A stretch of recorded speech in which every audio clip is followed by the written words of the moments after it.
I've taken a look at your proposal. It's much better than the ones you showed me before, but I'd still like to make some changes. Oh, come on, not again. Isn't this the 6th proposal I've shown you? What's your issue this time?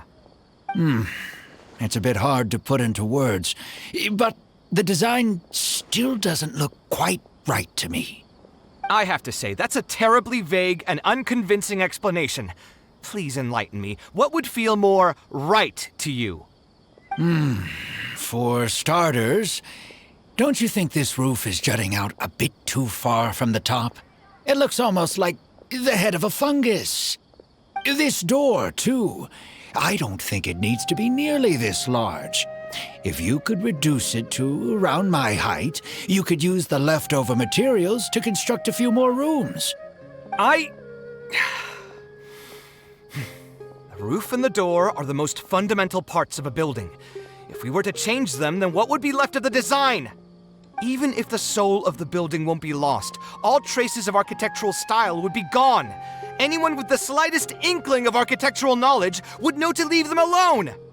Oh, I understand the principles of what you are saying, of course, but the truth remains that I'm still a bit unhappy with the design as is. Is there anything else that you can do? Oh, actually, I just got an idea.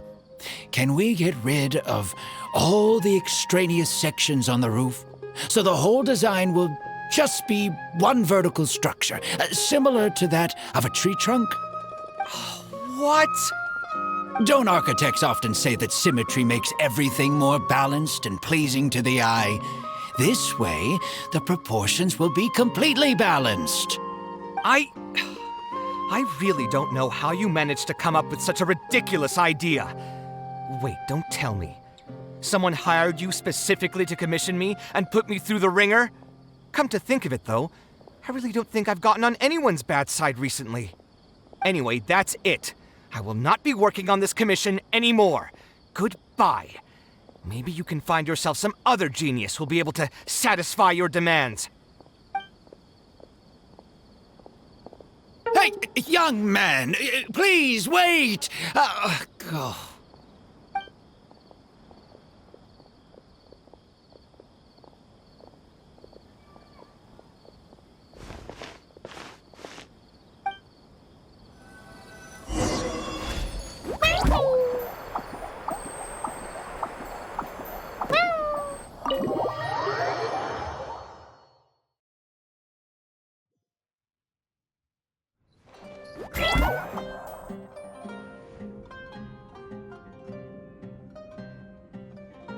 Taking this commission was truly the worst decision ever. Oh, hey, I wasn't expecting to run into you here. Actually, while we're on that, what are you doing here at the tavern? Don't listen to anyone who says that drinking is an elegant pastime. It's no good for your health. So you saw all that, did you? Ugh, I thought I was in the clear. I made sure to double-check that nobody I knew was around. Anyway, thanks for looking out for me. Honestly, it wasn't that big of a deal. I'm used to it by now. Stress is just an inescapable part of being a working adult. Boss, I'll have a glass of wine, same as last time. Do you want something too? I'll put it on my tab. Wine and a glass of juice coming right up. I know you're already keeping a secret from me, but if you could add this one to the list as well, I'd really appreciate it. Arguing with a client is not a good look for me. If word gets out, other potential clients might be afraid to work with me. That guy, though, what was he even going on about? All those ridiculous demands of his? He's just a blabbering fool trying to act like a know-it-all.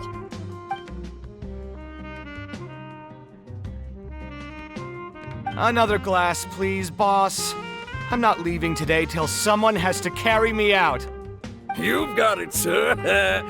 I gotta say, though, it almost feels like you're saying that every other day now. It really is every other day that you'd run into a client who knows nothing about construction requirements or architectural style.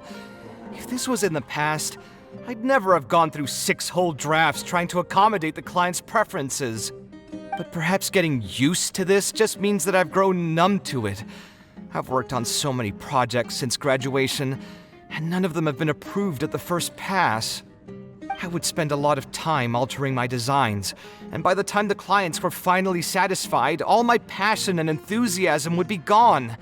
It feels like I'm straying further and further from my artistic vision with every change I have to make. I suppose, though, that just sticking to your guns and completely disregarding other people's feedback would also not be a good thing. All of this makes for a real paradox, one that particularly crops up in my work, too. In the end, what is the true meaning of art? Should I see it as a divine gift of inspiration from the gods, or an expression of the light of my own wisdom? Here's your drink. How are you already spouting nonsense after just one glass? Your tolerance is usually much better than that. Boss, what do you think is the meaning of art? The meaning of art? Really, my friend, who in Sumeru understands art better than you? Anyway, I don't know about art, but I do know that I'm interested in business, and some patrons are waiting to be served. So, you'll have to excuse me for now. Just holler if you need anything. What do you think, traveler?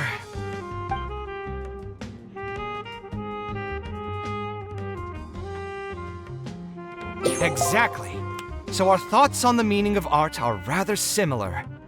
In Sumeru, and especially Sumeru of the past, the arts are not a popular discussion topic. Trying to talk about the arts is basically the key to killing any conversation.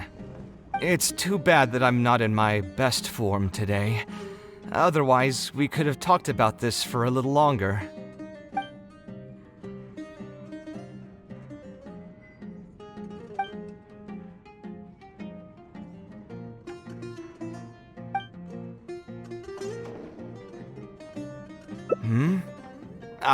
Thanks for offering, but you've seen how he is. He's not going to listen to anything I say. He understands nothing about my design, and all the suggestions he made were as if he just wanted to mock me.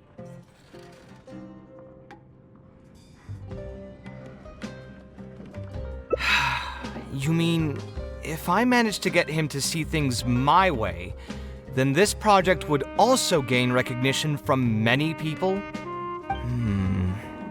You've got a point. Let's hear him out one more time, then. Time to get going.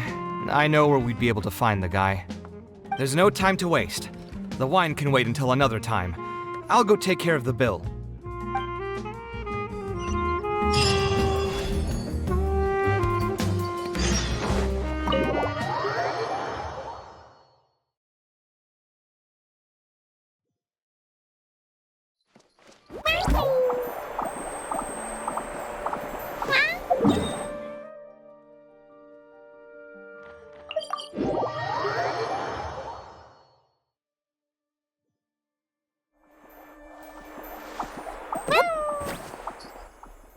Kaveh, what are you doing here? I've changed my mind. I was overreacting earlier. Can we try discussing the project some more? My apologies as well. Now that I think about it, some of my requests were indeed a bit unreasonable. If I choose you to create the design for my project, I should have a bit more faith in your vision. Thank you for understanding. Mutual trust is the basis for good communication. Now that we've got that out of the way, I think we can have a more productive conversation. To be perfectly honest, your commission request has been the most peculiar one I've ever received. Even now, I still know nothing about the building's intended purpose. All I know is that you want to build something in the desert for public use. I am aware that overly specific requests will restrain the architect's artistic freedom. However, knowing nothing about the intended purpose of the building also means I have no idea if I'm on the right track. I've produced several draft proposals for you to choose from, and you've rejected every single one. If we don't get on the same page, it could be a decade before we can finally break ground on this project. Yes, I've given this some thought already. I think we can go with the general direction of the latest proposal that you just showed me. It's just... Just what? Putting the building design aside, can we get some less expensive materials for the floor tiles? Yeah, I know someone in the business, and the red bricks he sells can go for pretty cheap.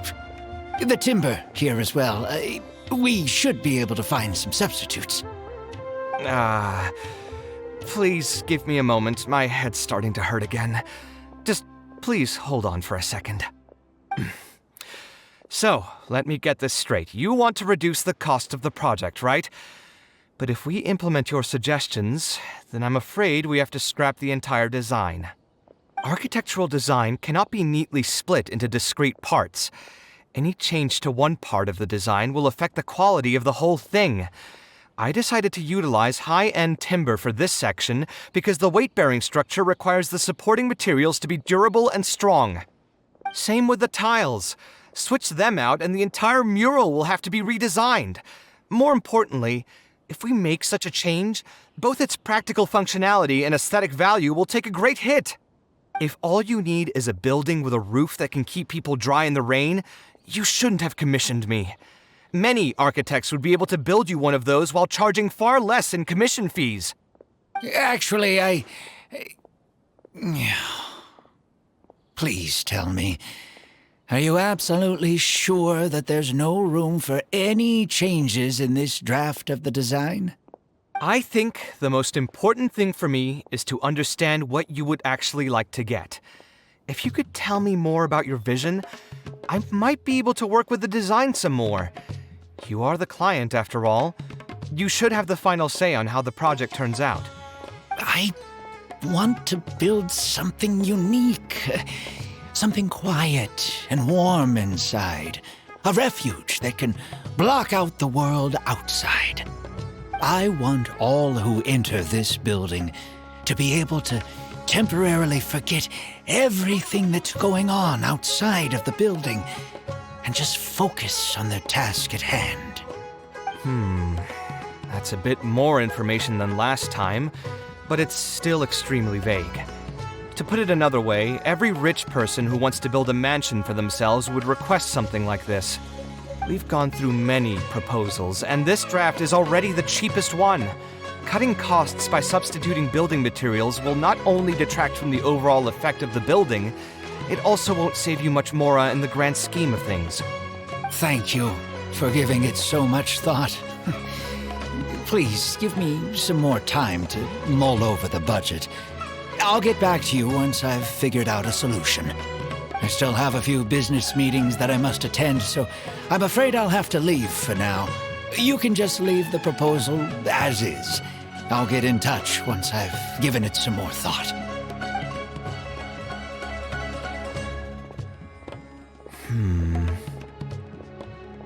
I also have a similar feeling. Is that really okay?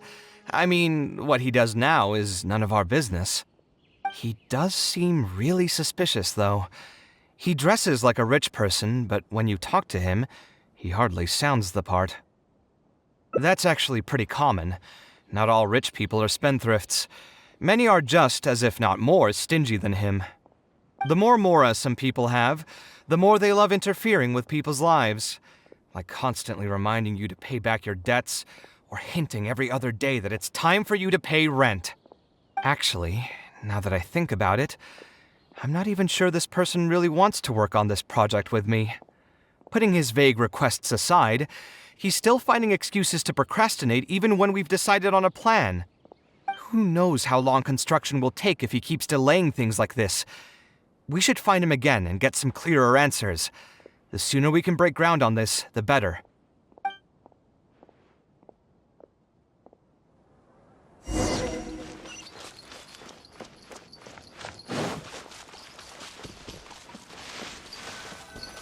Huh? Where did he go? I could have sworn he went this way. Let's keep looking.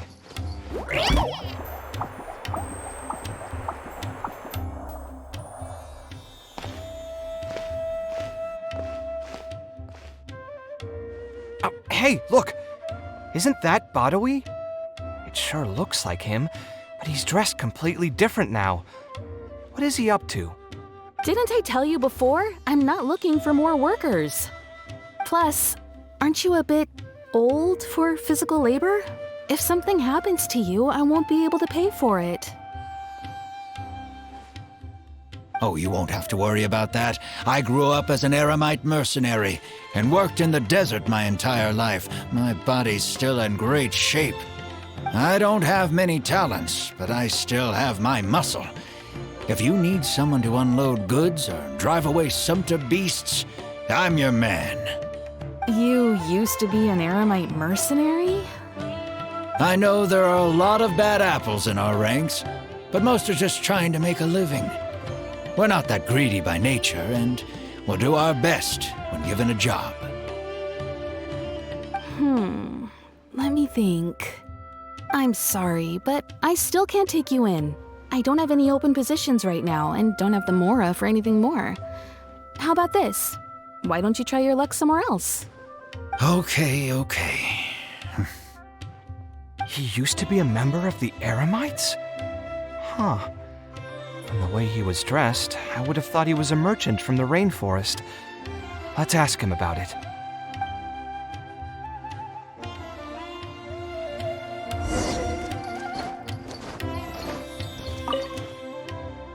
We meet again. Huh? Why are you guys here? That's what we wanted to ask you. Who are you? Why did you dress up like a merchant to talk to me about our project? There's no need for us to continue this project if you still want to keep hiding things from us. I don't work with individuals I can't trust.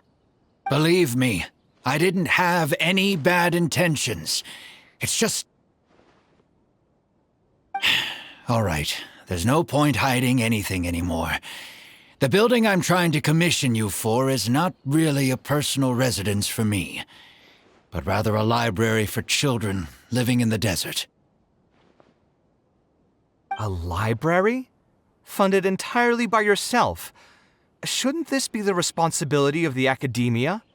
I've heard that the academia will be looking to prioritize the desert with the allocation of educational resources and materials. It sent over a large shipment of regular goods just last month. You're right, and I was aware of these happenings as well. I just figured what I want to do is a separate effort from what's already being done by the academia. The desert is too vast. Even if the academia spends a lot of effort trying to disseminate knowledge in those parts, it might still take decades, if not centuries, to reduce the educational gap that already exists between the two regions. And what's more, I don't know if the academia would ever reverse its stance in the future. All I know is that as a desert dweller, we should not wait passively for good things to happen to us. If we only did that, we'd never be able to stand up and hold our heads high. I don't have much longer left on this world, so I just want to use whatever time I have to contribute something to my homeland. I didn't want you to know that I came from the desert. I've lived in the desert my entire life, and there wasn't anyone here that I could trust. I figured I needed as much safety as I could get. To the point that you even disguised your identity? That's certainly taking playing it safe to the next level. Hold on. Don't tell me you've also been scammed before. When I first came to Sumeru City, I brought a lot of Mora, hoping to find an architect that I could work with. Someone agreed to take on the project, and even took a sum of Mora from me, but then disappeared without a trace. After that, I heard that there are a lot of untrustworthy people in this business. Some would run as soon as they've been paid, while others would deliberately use expensive materials and take a cut of the construction funding. I spent a while collecting information in the city, and eventually learned that you're the most famous architect in all of Sumeru.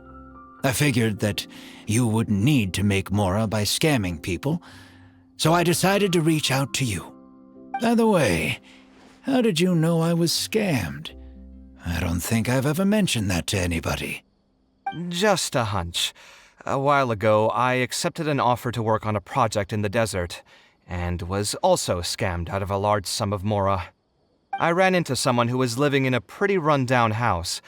I noticed a load-bearing wall on the verge of collapse, and suggested that I build a new house for him. He said that he had no way to pay for it, so I loaned him some of my own Mora, and told him to get some stone and timber from the local vendors.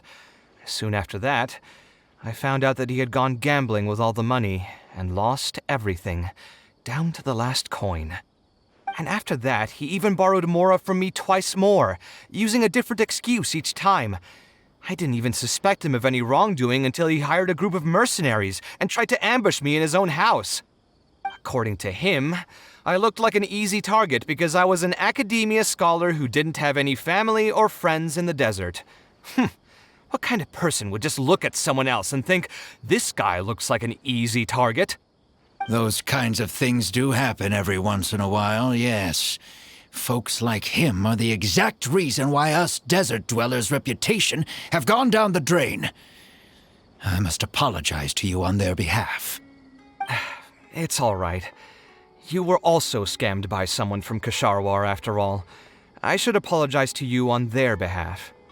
Ultimately, neither of our experiences had anything to do with the desert or the rainforest. People who are new to an area are always easy targets for criminals. Yeah, you'll find both good and bad people everywhere. I can't understand the logic of those who like to take advantage of others, but I have to accept their existence as a fact of life. Anyway, I digress. Let's return to the topic at hand. Did you keep rejecting my designs because you thought I was deliberately using expensive materials to take a cut as a middleman? That's what I was afraid of initially, yes.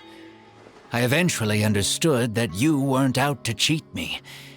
But unfortunately, I still don't have nearly enough Mora to pay for the design you proposed.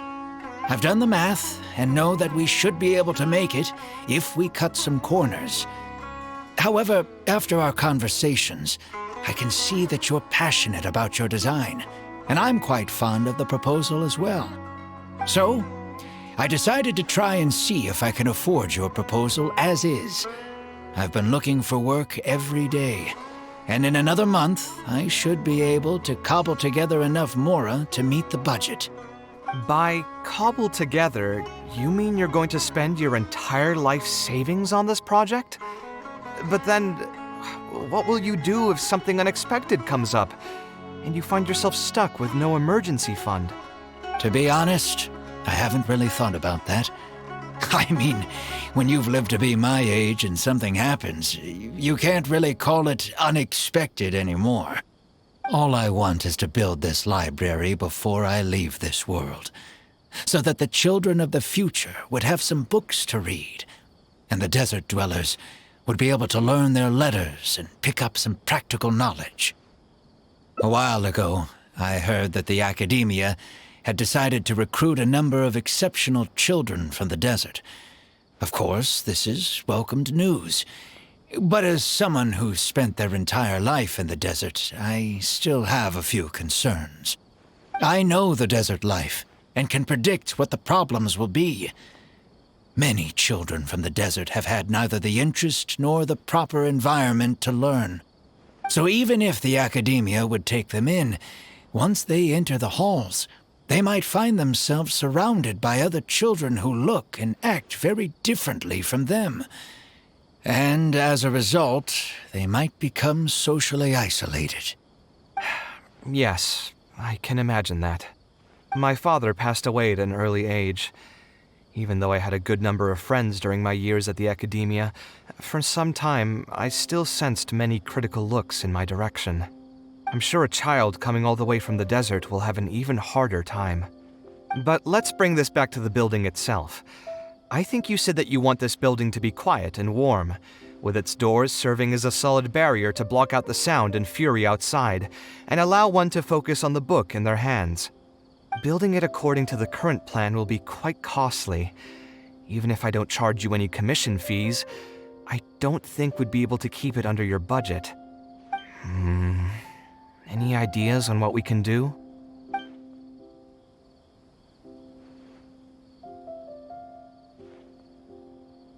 Sponsor the project? You mean convince wealthy merchants to join our cause and pool their money together to build the library? That does make sense. A library is a big project, and it's going to be hard to fund it with just a single person's mora. What do you think? If we can find others to sponsor the project, we could potentially increase the size of the building 2- or 3-fold. It's all fine with me, but where do you think we'll be able to find these sponsors? Well, you're right. If I really think about it, I'm not too familiar with many big-name merchants. Her? Hard pass! With her shrewd and greedy personality, she would never put Mora into something like this. Now there's an idea. She probably won't say no if all she'll need to do is to make some introductions instead of spending Mora. Let's go and pay her a visit.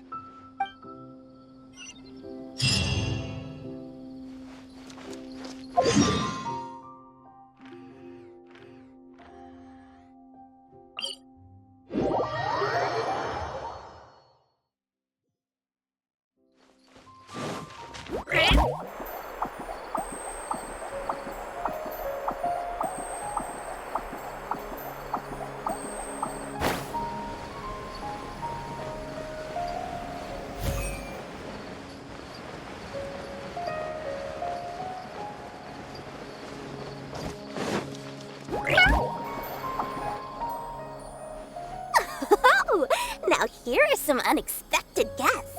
What brings you to the Palace of Alcazar's Ray? When I saw Kaveh, I almost thought it must be that time of month again. Sadly for me, I must wait a few more days before I can collect my shiny Mora. Hey, can't you think of something else for a change? You are literally living in an objet d'art, and yet your mind is still fixated on nothing but Mora? What is the point of wealth, anyway? Is your happiness entirely dependent on your hoard of cold, emotionless Mora? That's exactly right. Mora is extremely valuable, you see. If you don't keep your mind on it, your Mora may just find its way to somebody else's pockets. If you ask me, this place is still way too empty.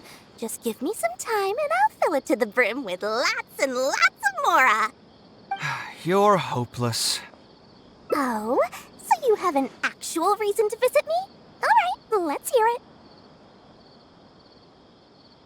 Merchants? Why? Is there some kind of business opportunity? Oh, I see. So you're just looking for someone to help you fit the bill. I knew you wouldn't be interested in something like this. Still, you wouldn't refuse just making some introductions for us, would you? Sure, I can connect you with some folks, but with every service comes a fee, you know. A fee? You mean just for introductions? Of course! Making introductions means using my connections and putting my reputation on the line. Why wouldn't I charge a fee for something so important? And since we've known each other for so long, though, I'll give you a huge returning customer discount. How about 500,000 Mora? 500,000? I guess that's okay. But why are you charging a fee before we've even secured any funding? That just doesn't seem right. Besides, by helping us out, you'd be doing a great service to the public. Can't you take your mind off your Mora even for just 1 second and focus on something far more important?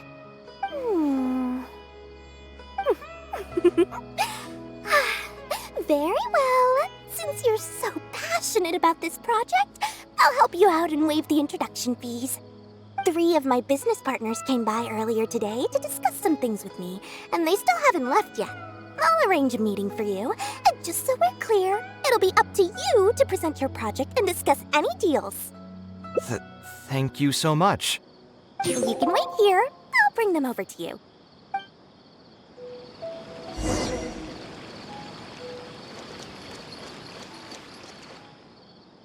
Dory gave us a brief introduction about the two of you. You are Kaveh, the renowned architect, and you are the traveler. Practically all of Teyvat has heard of you by now. To be frank, I don't feel like there's an obvious business opportunity here, but since Dory took the time to introduce you, we can spend some time to have a conversation. So, let's hear your idea. All right, here's the situation. I've been commissioned to build a library in the desert, with the intended goal of allowing the desert dwellers to have more access to reading materials. So it's a public welfare project. Correct. Then the commission fees will likely be very low. You should be careful. I'm not too concerned about how much I'll get for the commission fees, actually. I'm fine with doing it for free. I just want to get this project rolling as soon as possible.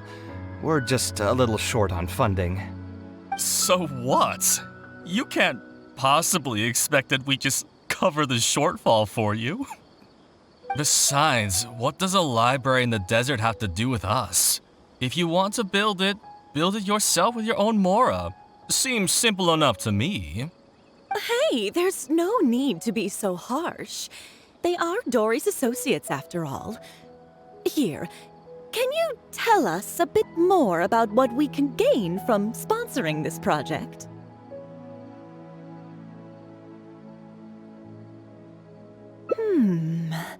So we'd mostly be doing it for reputation and exposure? There is some value to that. It could make doing business in the desert a bit easier. Well, just speaking for myself, I've got nothing in the desert. I also have a concern. It feels like there's not much to profit from in the short term. But in the long term, the reputation gain also doesn't sound like it'd offset the cost of the sponsorship. Then how about this? What if, instead of building a single library, we commit to an entire complex of buildings dedicated to culture and education?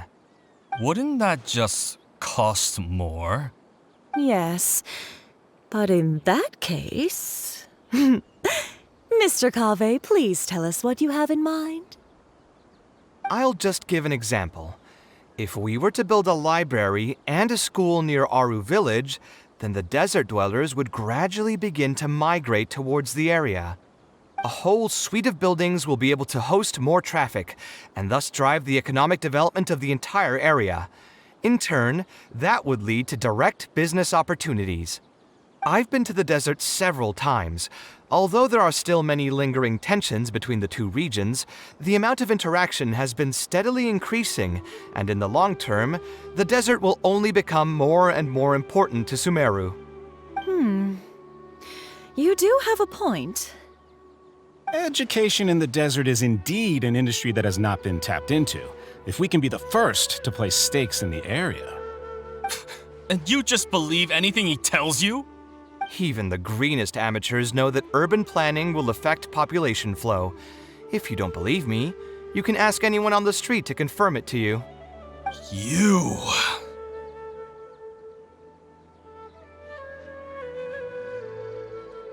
Wait, something just occurred to me.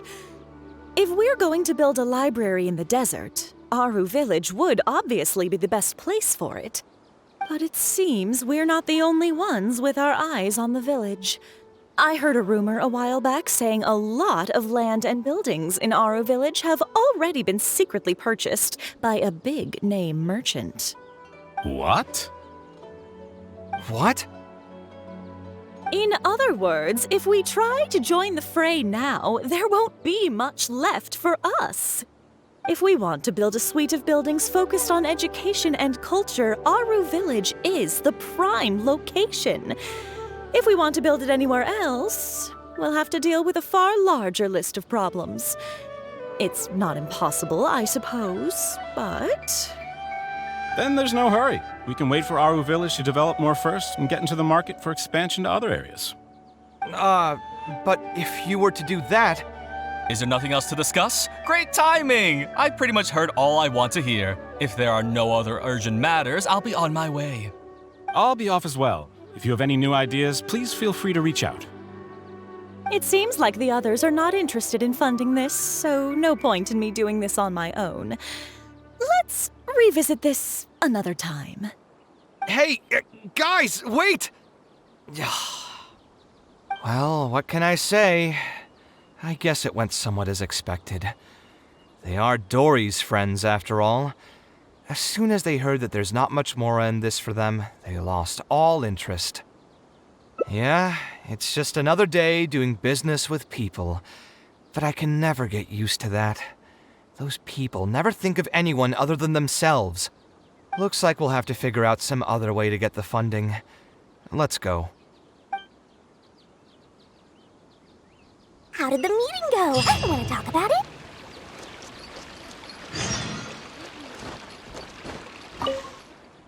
Oh, where did all that passion go from earlier, I take it you weren't able to find a sponsor for your project? Please don't tell me that you're here to mock us. What kind of person do you take me for? Would the kind and generous Lord Sangama Bay really do such a thing? I will say, though, I more or less expected this outcome even before I introduced them to you. You can try to talk up the project all you want, but the facts will remain the same. This project is high investment with slow returns. No sane person would put their money into this. But this isn't just a business project, right? Also, if you already knew no one would want to partner with us, why did you still try to charge me 500,000 mora? You scammer! You might want to remember who your creditor is before you start talking like that, Kaveh. I'll pay back every last coin that I still owe you, but that's a completely different matter. Alright, since you're so devastated about this, I'll set you up for dinner with another big-name merchant. In fact, I'll be inviting the most famous merchant in all of Sumeru, so I'll be counting on your performance. What? Really? I would like to sincerely apologize for my attitude just now. So, where would we be meeting this merchant? Follow me. Oh, I suppose both of you can come.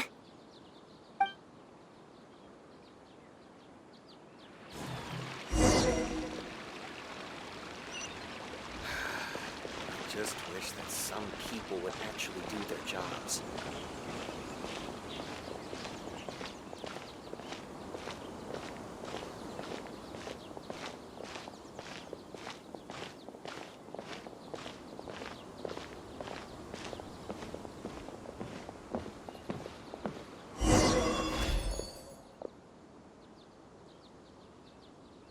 This is the place. You said you're going to introduce us to the most famous merchant in Sumeru. Well, where are they? You still don't get it, huh? The most famous merchant in Sumeru? Huh? So you meant yourself all along? Then why did you bring us here? Well, I've given it some thought, and that complex of education and culture buildings that you mentioned does hold some promise. It'll be a pretty big Mora sink, and I'll have to fund it all on my own, but that's not really a problem for me. Seriously? Where's this generosity coming from so suddenly? Are you trying to scam me again? The reasons are not important. What's important is that I'm willing to help you. However, you know just as well as me that once this project actually breaks ground, it'll start sucking Mora from my pockets like crazy. So, to cut costs... I get it. I won't charge any commission fees, and I'll take responsibility for the entire project. Splendid! Then let's sign the contract right away.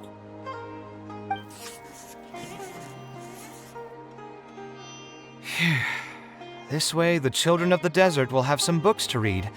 Their lives should improve a bit after this.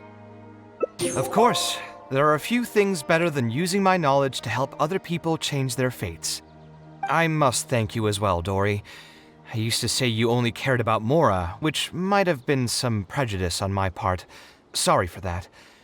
I will also try to pay back my debts as soon as possible. Now, let's have a quick discussion. Where would you want the library to be built? That will be the most important building.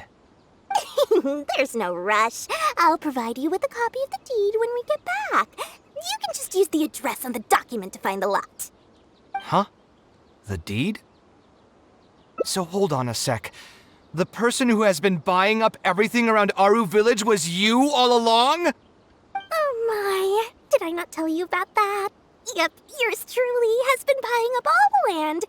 I must thank you for bringing your ideas to me. Before our conversation, I had no idea what to build on all those lots. So, from my perspective, this has been a great turn of events. I didn't put much in and easily got a lot in return. But what about my commission fees? Huh? Didn't you waive those yourself? I was just gonna say that to cut costs. We mustn't procrastinate and should start construction as soon as possible. But before I could finish my sentence, you volunteered to waive your commission fees and even promised to take responsibility for the whole project from start to finish. I'm so touched, really. It's obvious that you used every trick in the book to deceive me. You deliberately paused for a long time while talking about the project and kept glancing at me with that menacing look in your eyes. Huh? You really think so? Well, the contract's already been signed, so there's no point in dwelling on the details. You know what? I'll pay for tonight's dinner.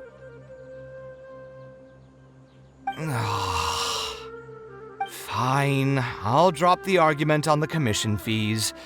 But since you said you're paying for dinner, I'm going to order the best dishes and booze this place has to offer, and lots of it. Tonight, we're feasting until I've recouped my full commission fees.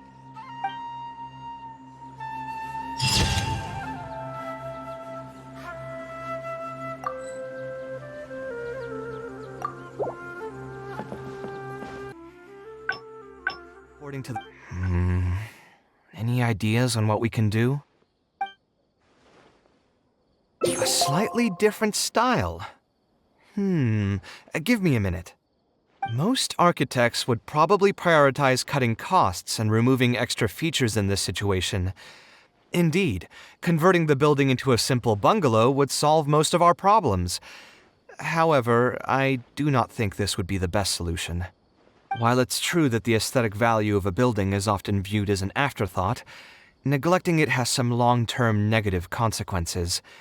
It is especially undesirable in this situation, as the library will serve a high number of children, many of whom would have never been exposed to structures that may be considered elegant or beautiful. To completely give up on the more aesthetic design would mean stripping the children of an opportunity to appreciate the beauty of architecture. I share Badawi's sentiments in wanting to preserve a more complex design. However, if we can reduce the ornate aspects of the design while maintaining its fundamental elegance, which is to say we won't touch the arches and stone pillars, but make changes elsewhere. This is definitely a first. To make up for the loss of regular details, we would need to put a lot of extra effort into the layout, lines, and color. I see. Would that really be okay? It just increases the difficulty of the design. You should feel lucky that out of all the architects in the city, you chose to approach me. Most of the others would have given up on this project by now. As for inspiration, I think I might have something in mind, but I'd need to visit the site to make sure. Where do you want this place to be built? Tell me the exact location. Aru Village.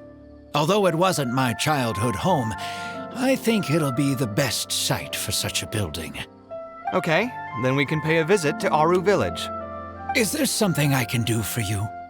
I've already caused you a lot of trouble before, and now you're revising the design again because of me. Which draft are we even on now? It's making me feel terribly guilty. Let me think. You said you used to be an Eremite mercenary, right? In that case, you could help us clear out some monsters that are blocking the way to Aru Village. We want to keep the roads clear, and reduce the loss of materials during transport to a minimum. If everything goes well, that'll help us save some Mora. All right, just leave it to me. If there's anything I'm good at, it's clearing out monsters. What are you waiting for then? Let's pack up and get ready to go.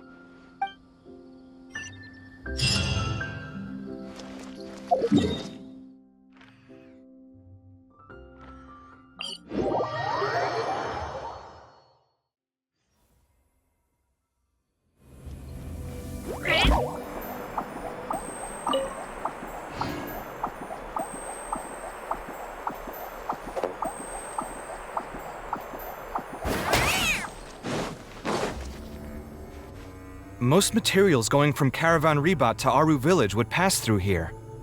There are a lot of monsters out here today. If you find it hard to keep up, just let us know. Oh, don't worry about me. This is nothing. I'll be careful, though, and you should do the same.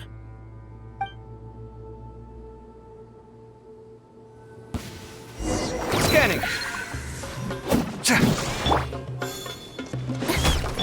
Flicker.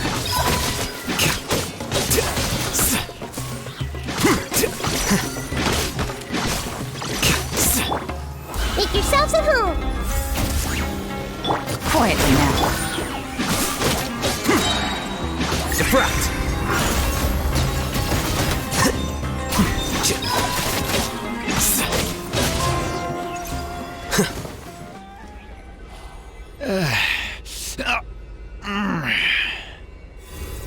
I'm fine. I've spent my entire life fighting these kinds of monsters in the desert, after all. They won't get the best of me. But it's one thing to fight against monsters, and another to fight against an old injury. It's something I picked up when I was young. There were many fights between mercenary brigades back then, and one day someone stabbed me in the back. I don't think much of it back then, but with age, it's caught up to me. Few mercenaries get to enjoy their later years. Failing health tends to take the joy out of reputation and wealth, and many mercenaries never even made much of the latter to begin with. Is there someone you know who can help to look after you? Unfortunately, no. My wife passed away at an early age, and I don't have any children. Sometimes I'd close my eyes and realize most of my life story has already been written. I have many regrets about my past, but at the same time I also know that there were never many options for me in the first place. I joined the Eremites when I was young, and won many battles with them. My survival was more a matter of luck than actual ability. If at all possible, I want future children of the desert to have some more options in life. I don't want them to turn out like me. My apologies. The older we get, the more we tend to ramble. Seems like we've already cleared out most of the monsters. Let's hurry over to Aru Village.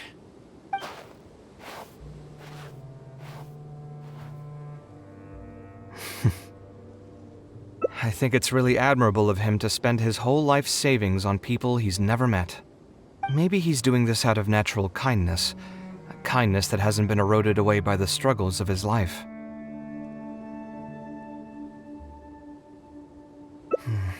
Perhaps. To clarify, though, I don't think I'm quite the same. Some people call me an idealist.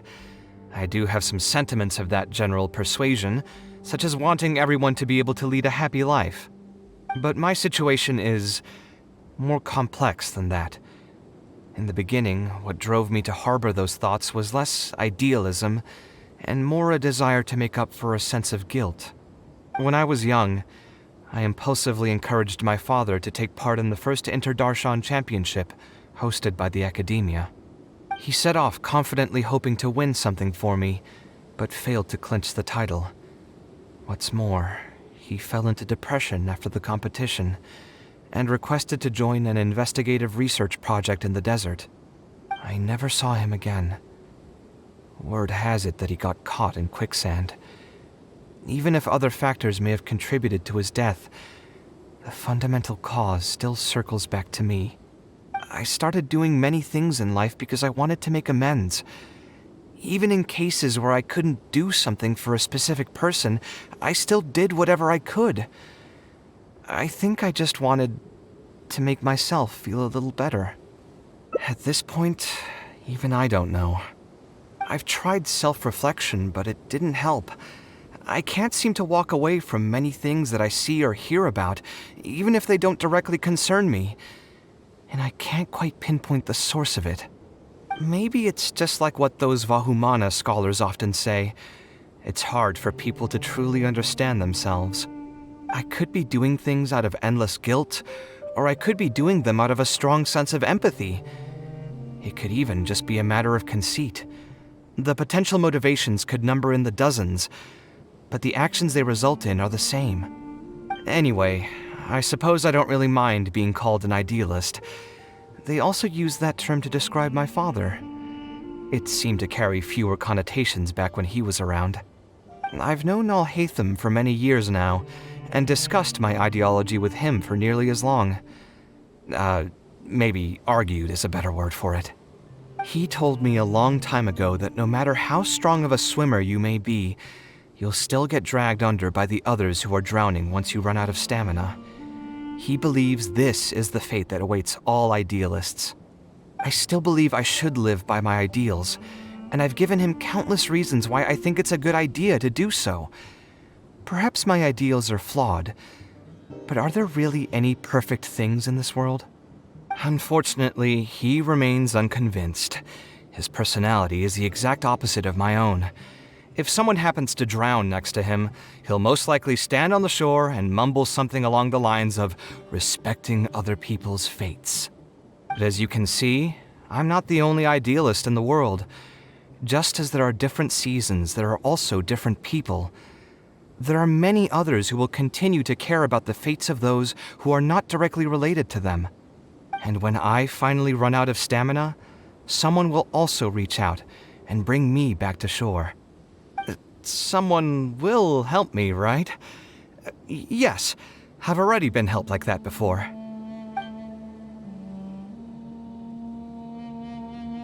Oh, please. It's not like we're actually talking about swimming. Also, just so you know, I actually took a swimming elective back in the day.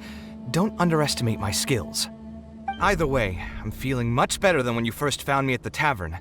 I can feel inspiration already welling up inside of me.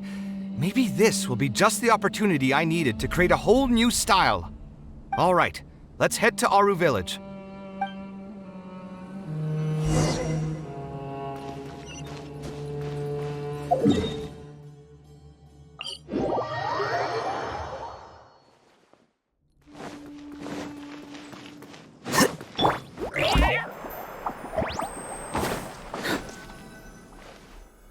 Now that we're here, it's my partner's time to shine. Marak!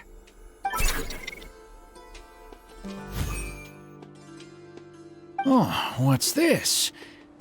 My toolbox. I built it using an ancient mechanical core. It's not too smart, but it's super useful and can help me with a variety of tasks. I'll take Marak and find a suitable location for the building. Once that is done, I'll get to work on a few designs. Traveler? Ah, you know each other? Hello. I suppose you must be Kaveh from Kasharawar. I've heard of you before. My name is Sitaria, and I'm currently the person in charge of promoting educational assistance programs here in the desert. Educational assistance programs. Then you must be familiar with the local conditions here. I can't say I'm too familiar just yet, but if you have any questions, I'll try my best to answer them. I've been commissioned by Mr. Badawi to build a library in the desert. We've settled on the general design direction, but we are trying to finalize some details based on the conditions around the intended location. A library? Do you intend to open it to the public for free? That's right. I want to make sure the children will have books to read. That's fantastic! I'm sure the children will be thrilled. Right now, we don't have access to many paper books or a quiet place to read. Truth be told, this very thing has been keeping me up at night. Let me get straight to my questions then. Can you estimate the number of children around here who'd be interested in reading? Besides the usual noise of village pedestrians, are there any other sources of noise in the village? Oh, and have any landslides occurred here recently? And also, where are the spots around the village that have been most affected by wind and erosion?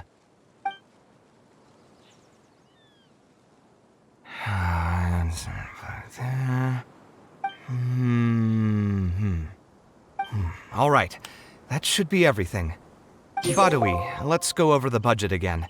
We'll keep the building structure the same, but make the place a little bigger, so it'll be able to hold more people and get better natural light. The parts of the project that cost the most will be the insulation and ventilation materials. I'm sure you understand, no one likes to read in a place that's hot and stuffy. I want to make significant changes to the arrangement of the bookshelves, tables, and chairs. I'll go over the specifics of that shortly. I have 2 plans in mind.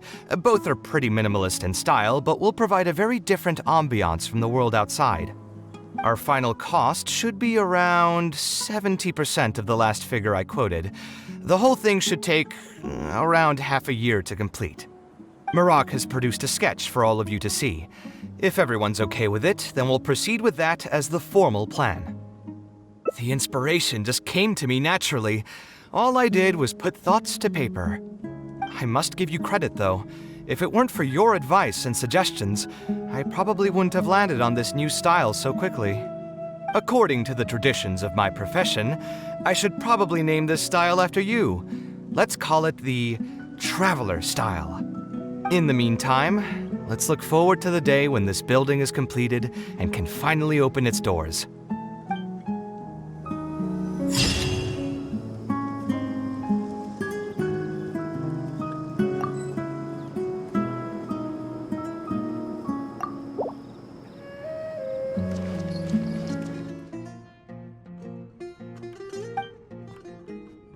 Sounds great to me. I don't even want to think about this project anymore. But what should we do? It's probably not a good idea to just drink until I pass out here.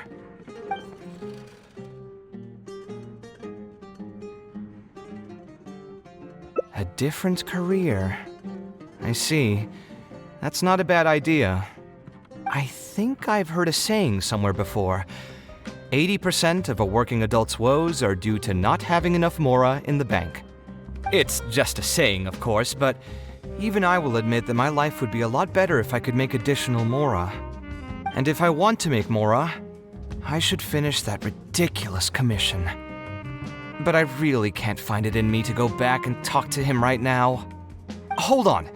I just remembered that I used to have a senior classmate by the name of Alkami. If memory serves me right, he's no longer taking private commissions, but he's still doing pretty well for himself. Maybe I'll be able to get some advice from him. Yeah, I should get on this right away. No more wine for me today. I'll grab the bill and be on my way.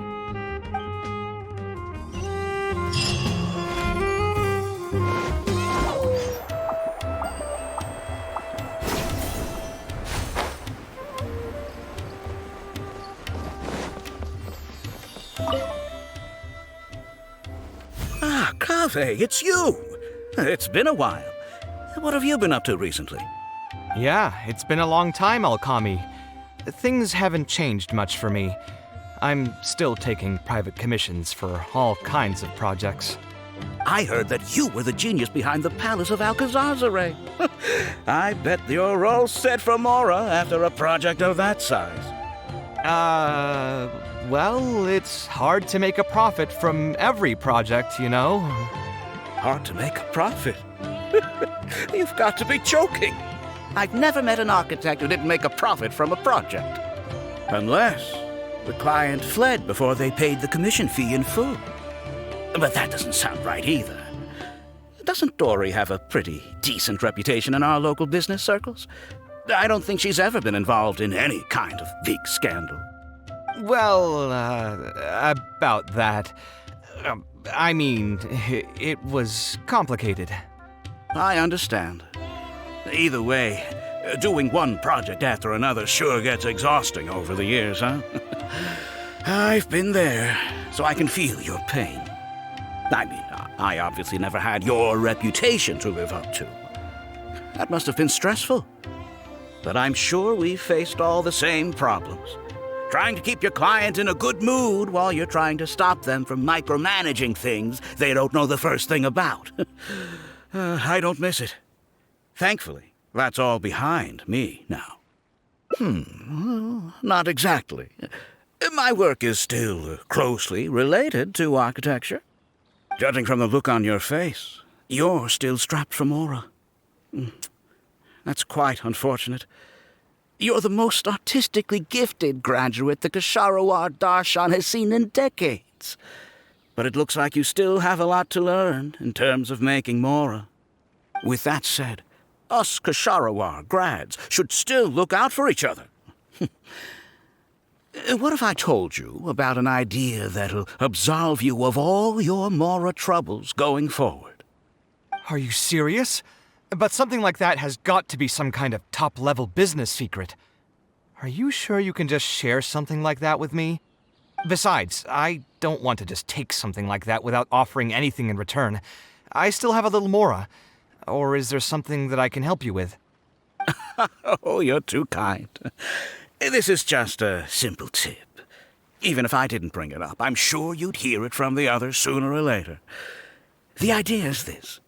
I recently opened up a training center with the goal of educating people in architecture design. Compared to the classes taught by those old fossils at the academia, my classes are more condensed and streamlined and will allow people to quickly get their foot in the door. Unlike the academia, I won't turn down anyone who's interested, rich or poor. As long as someone wishes to learn more about architecture, I'll accept them into my training center. It just so happens that I'm still looking for a few more instructors. So, what do you say? Interested in coming over to give a few lectures? Regardless of the pay, I can already guarantee that it'll be far more comfortable than working on random people's private commissions. Ah, so you want me to join you as an instructor? That does sound like something I'd be able to do. It sounds like a pretty stable job, too. What do you think, Traveler? Then it's a deal. Yes, it's a deal. Thank you, Alkami. Like I said, there's no need to thank me for this. The lecture room is not far from here, so you can just come straight here tomorrow morning. As for the pay, how about we start at 300,000 Mora per lecture? 300,000? Are you serious? How could you offer so much? It would seem that you're still oblivious to your own economic worth. 300,000 is nothing compared to the prestige of having the Light of Ksharawar as one of my instructors. 300,000 is also just the base rate. Just trust me on this. The longer you stick with me, the more you'll come to understand your true value in the market. I have to go make some preparations now. See you tomorrow. I was never particularly close with Alkami when we were in school. Who would have thought that he'd be so nice and friendly? I've hosted free lectures before, but this would be my first time being hired to lecture for a formal business. 300,000 Mora per lecture. Whew! I'm so excited that I'm starting to get nervous. Thanks so much. I think I will be able to relax a bit more with a friend in the audience. Now, what should I talk about tomorrow? Some lessons I've learned over the past few years? I should probably save those for later. For my first lecture, I should start by getting them more interested in the field. All right, let's meet here again tomorrow morning. I should hurry home and create some kind of lesson plan. If I'm going to become an instructor, I should make sure I show up prepared.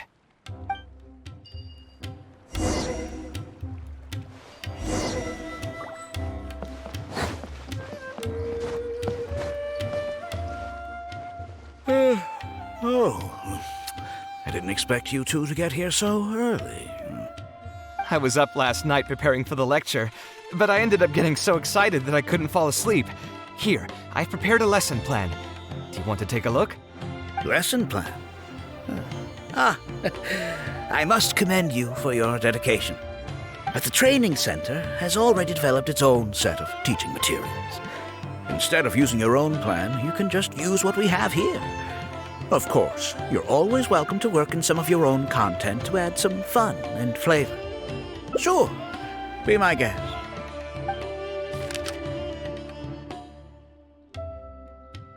It's almost time for the lecture to start.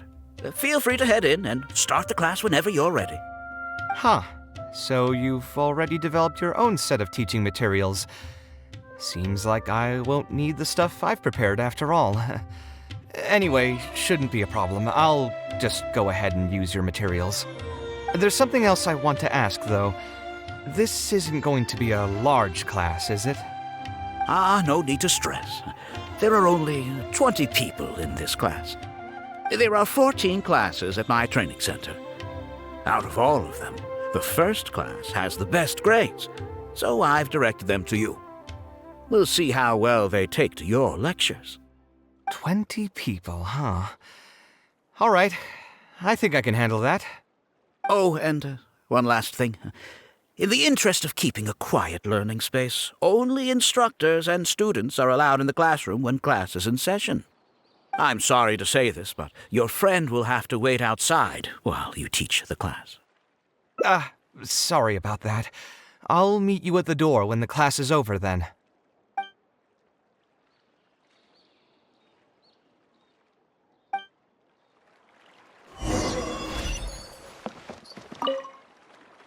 Hey there. Can I help you? Oh, Kami? You mean that rich guy who's been making quite the name for himself? Yeah, he commissioned a set of furniture from me a while back. Paid a great deal of mora for it, too. I heard he earned a fortune working as a renowned architect. Now he's opened a training center so others can follow in his footsteps. If the tuition wasn't sky high, I'd enroll my child in a heartbeat. Architecture really sounds like a lucrative profession.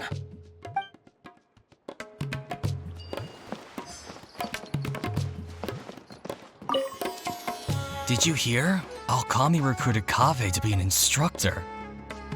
I bet that'll boost his enrollment numbers. Really makes you jealous, eh? If you think about it, Alkami was never that talented himself as an architect. If we're just talking about professional skill, no one would pay for a class with him.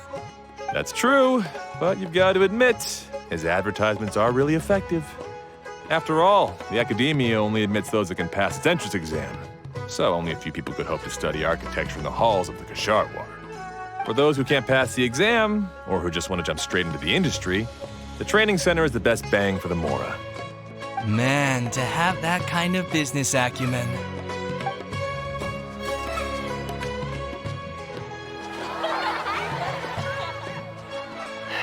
All right, everyone. There's no need to be nervous. Class is over, so we can just chat for a bit. I shouldn't have lost my temper during the lecture. Did I scare anybody? No, you weren't scary at all, Mr. Kaveh. We were just a bit lost and didn't get what you were talking about. Oh, don't get me started. I was trying to use Alkami's materials, so I flipped through some pages and gave them a closer look. The more I read, the more upset I became. Alkami may fool an amateur, but he can't fool anyone who's active in our profession. The materials he made are completely useless for teaching real architecture. In my opinion, the most important skill of an architect is their ability to craft a design. In other words, they must be able to conceptualize ideas. There are tens of thousands of buildings in the world, as well as a countless number of architectural styles. Some designs emphasize aesthetics, while others prioritize practicality. The architects who can critically evaluate the quality and fit of different designs are those who can come up with great designs of their own. But you won't get any of that from the teaching materials they're using here. All these students are doing in class is rote memorization of existing designs. They are learning nothing about the underlying principles. How can they expect to become real architects? When they're done with this class, all they'll become are dilettantes with a pitiful smattering of architectural knowledge. But Mr. Kaveh, we didn't really understand anything you said after you threw away the materials either. What's the big deal anyway? It's not like we're looking to make some works of art. We just want to make some mora. You're studying architecture to make mora? Yeah! Why else would we be studying here? My biggest dream is to become someone like Mr. Alkami. Once I finally make my fortune in architecture, I'll be able to buy anything I like. Huh. In that case, I'm afraid you'll probably be disappointed. The reality is that the work of an architect is very difficult, and the pay is not lucrative at all. Believe me, I'm a perfect example. But how? Mr. Alkami just told us last night that you made a killing by building the Palace of Alcazarzare. He also said that as long as we graduate from his class, waves upon waves of people will reach out to us with private commissions, and we can just sit back and wait for Mora to fill up our pockets. It won't be long before I can put these miserable days behind me. Come on. And you all believed everything he said? But Mr. Alkami is really rich, isn't he? You... It's pointless trying to argue this with you right now. You've already filled your heads with pipe dreams. Let's go, Traveler. Let's hear about Alkami's true plans from the man himself.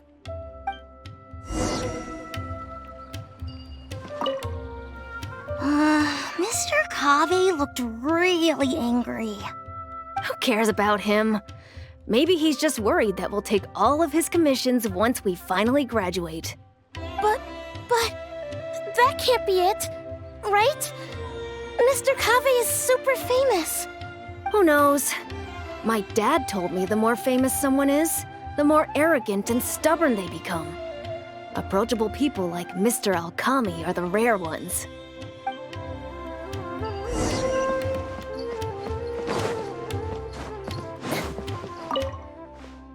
What's wrong, Kaveh?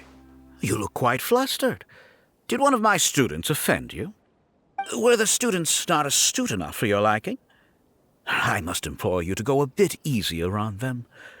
After all, they're nothing like the genius scholars you're used to dealing with at the academia. We don't need to strive for perfect understanding. As long as some knowledge has been passed on, that's good enough. Yeah, I'm mad at them. But I'm even more upset that you're scamming people under the guise of teaching them about architecture. The students are all here hoping for a quick way to make money, but we both know that an architect's life is hard and exhausting. Just a little while ago, I was toiling over the 6th draft of a design for a client. If your client is unhappy, you can't break ground, and the longer a project goes, the longer it takes for you to get paid in full. What's worse, if your client disappears in the middle of a project, good luck getting anything from them ever again. You know all of this just as well as I do. Why lie to them? Look, Kaveh, you may be the light of Ksharawar, but like I said, you still have a lot to learn about making Mora. You may deny it all you want, but it's a fact that in today's Sumeru, architecture is a terrible profession. Our clients care very little for the effort we pour into our designs. Instead of appreciating us, they spend all their time nitpicking details and demanding changes, often forcing all kinds of ridiculous ideas onto us. I suppose that's more or less true. Go on. Why should we cling on to a profession that's difficult and unrewarding? If the field is dying, then a person who still wants to make a good living will just have to change their strategy.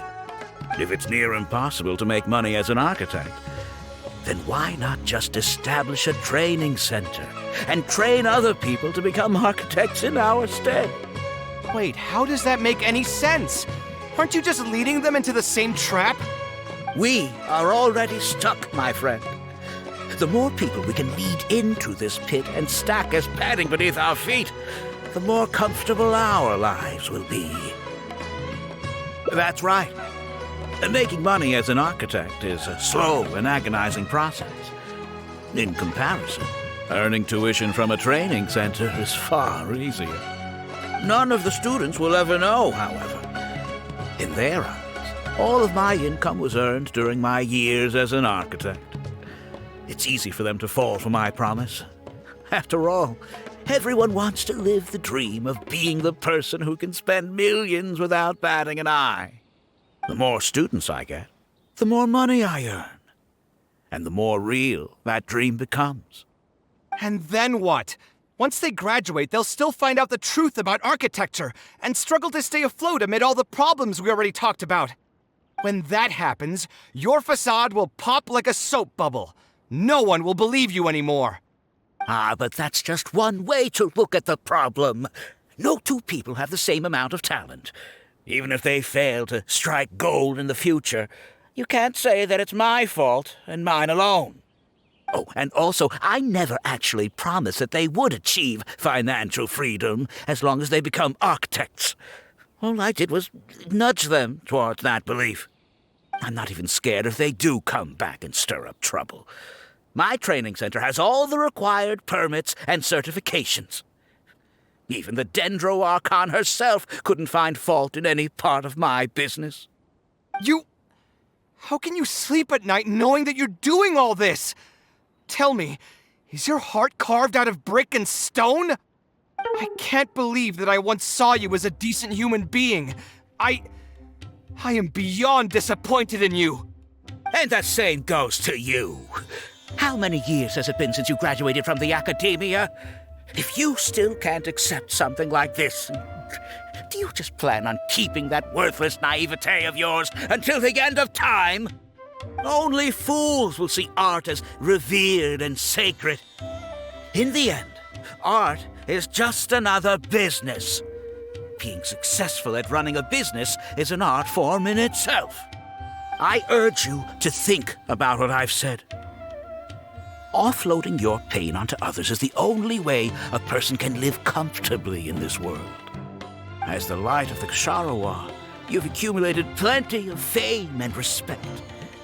It's high time that you use those resources to improve the circumstances of your own life. Think it over, Kaveh. I still believe our collaboration could be very fruitful.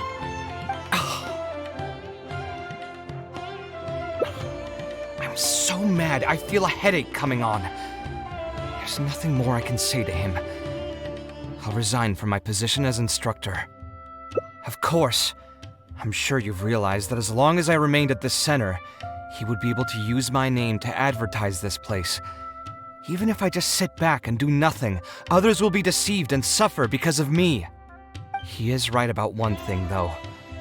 These kinds of training centers are everywhere. And even if the academia was to find out about it, it's unlikely that they would take any real action against it. The most that they could accuse him of is false advertising. And even that would be hard to prove. Oh? Did you notice something else?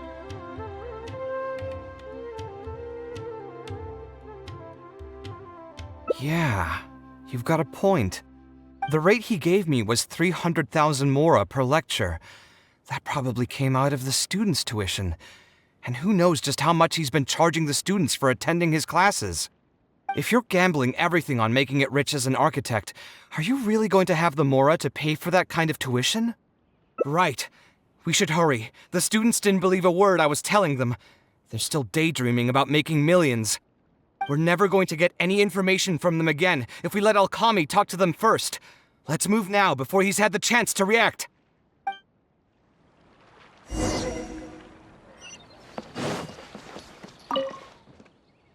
Oh, Mr. Kaveh? What are you doing back here? Class finished a while ago, but you're still here. Why haven't you gone home? I wanted to stay for a little longer. I'm still thinking about everything you taught during the class. Even though a lot of it went right over my head, I still thought the houses you drew were really pretty. Of course they were. All the examples I drew were world-famous landmarks. Each one was the magnum opus of a celebrated architect. It's a good thing that you could recognize them for their beauty. The accumulation of knowledge is the first step to artistic expression. Instead of rote memorization, you should try to relate and to understand. And after that, try to resonate with the work. Resonate? Yes. When I first got into architecture, there were many things about it that I couldn't understand at all. I would find a building to be beautiful, but have no idea what made it so good. And for most people, just being able to admire a building is enough. To become a good architect, however, you must also learn to assess and appraise. Going from admiration to assessment will take a lot of time and specialized knowledge. and I'm afraid that some superficial speed training won't be enough to take you there. Just as I thought. Becoming an architect won't be as easy as Mr. Alkami made it out to be, right? I'm sorry. I'm not trying to crush your dreams. All I want to tell you is that an architect's life is not as carefree and easy as others may make it out to be. I understand. Thank you for telling me the truth, Mr. Kaveh. I think I'll still stay here for the time being, though, since my family still hasn't paid everything off. Paid off what? Sorry, I can't say anything more. Mr. Alkami made it very clear that anyone who talks about it will be kicked out of the class. Don't listen to him. I am the most famous architect in Sumeru. If he kicks you out, then I'll just take you in instead. Really? Why would I pull your leg? I can see you have some talent, so as long as you get your fundamentals down, you should be able to pass the entrance exam and continue your studies at the academia. Then please keep this a secret for me, Mr. Kaveh. Truth be told, my family is not very well off, so we couldn't really afford the tuition for this class. Mr. Alkami was the one who reached out to my parents. He told them that he knew a merchant by the name of Bahar and that we could get a loan from him. He told all the students that once we graduate, people would come flocking to commission us for projects. If everything went well, we'd be able to pay off everything in just a few years, and all the more we make after that would be ours. How much did your family borrow from this merchant?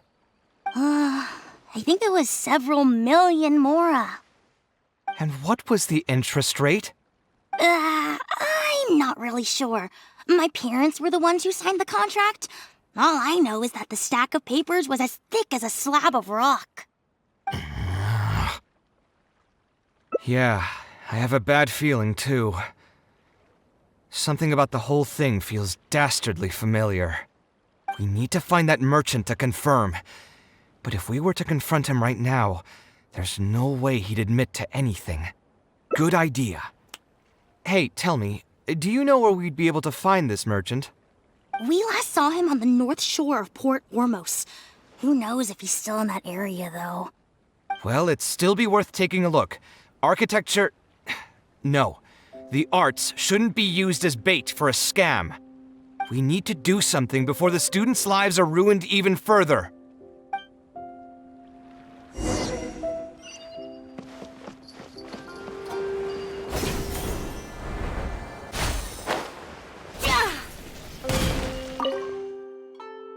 Oh, I don't think I've ever seen you guys before. Here for business? You're Fahar, right? Yes. May I ask who introduced you? Alkami. My friend here wants to enroll in his architecture class, but they're a bit short on money. Alkami told us you're the man to go to in this kind of situation. Oh, sounds like his business is booming. How much do you need? Let me see. I'd say around 3 million mora. Oof, you call that a bit short on money? Anyway, since you're here because of Alkami, I can work things out for you. Make sure you sign the contract, though. Lots of people are borrowing money from me nowadays. Here you go. Don't worry, there's nothing particularly unusual about it. All you need to do is pay back the loan in full within 3 years. And what if they won't be able to pay it back? What do you mean, won't be able to pay it back? Once you graduate from Alkami's place, you'll be making millions of mora a year. Easy! At that point, paying this off will be a piece of cake. And even if you were to run into some difficulties and need to delay the installments, it's no big deal. We're all reasonable people here. If you can't pay quickly, you can just pay it back over a longer period. All that would change is your interest rates would get a little higher. It's hard work running a business. If we're taking risks to supply you with mora, it's only fair that you take on a bit of the financial risk as well. Anyway, there's no point in tying yourself in knots over the contract. With the way you're reading every single line, it's like you're worried you're about to get scammed out of your whole life savings. Why would I lie to you? Tons of students at Alkami's place have signed the contract. Aren't they all doing pretty well for themselves? I just did some calculations in my head. When you say the interest will get a little higher, do you mean it'll get higher than 30%? Of course, the contract did a great job of trying to obfuscate that fact. It only listed the amount that you'll have to repay every day, which gives the false impression that the amount hasn't actually increased by all that much.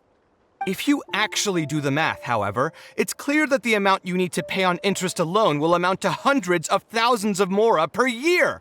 Most people can't even make that much mora in a year. Your greed really knows no bounds. Even my creditor doesn't dare to raise rates that high. Once a family's signed on to a scheme like this, there's no getting out. What are you trying to say, huh? I figured something was off when two well-dressed people came looking for a loan. Think you got the better of me? Too many people are sticking their noses where they don't belong these days. Luckily for me, though, this is a pretty secluded spot. Hey, come out and teach these guys a lesson! Eremites? I've already fought off more than my fair share of them when I was working in the desert. There are only a few of them, so they shouldn't pose much of a threat.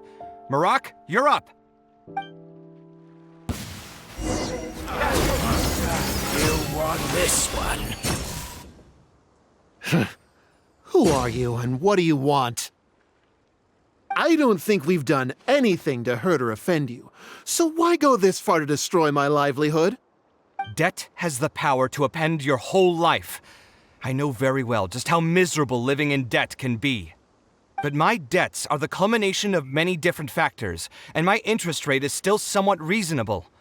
As long as I continue to work with my situation in mind, my debts will eventually be paid off. But these students are different. They have neither the mental preparation nor the financial resources to pay back a debt like this. You sold the dreams of becoming an architect to the students as bait, urging them to take on insurmountable amounts of debt to satisfy your greed. Ha! Everyone knows there's no such thing as a free lunch.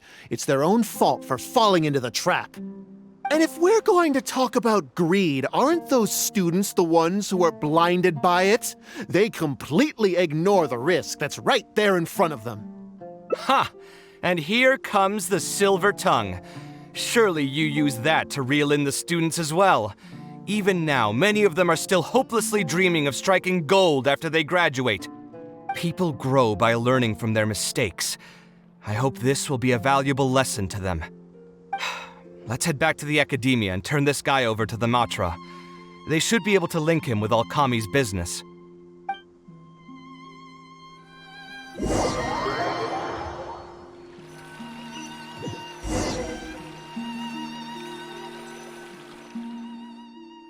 Sino? Didn't think I would run into you here. My vacation just ended not too long ago, so I'm going over some cases at the academia. Who's this?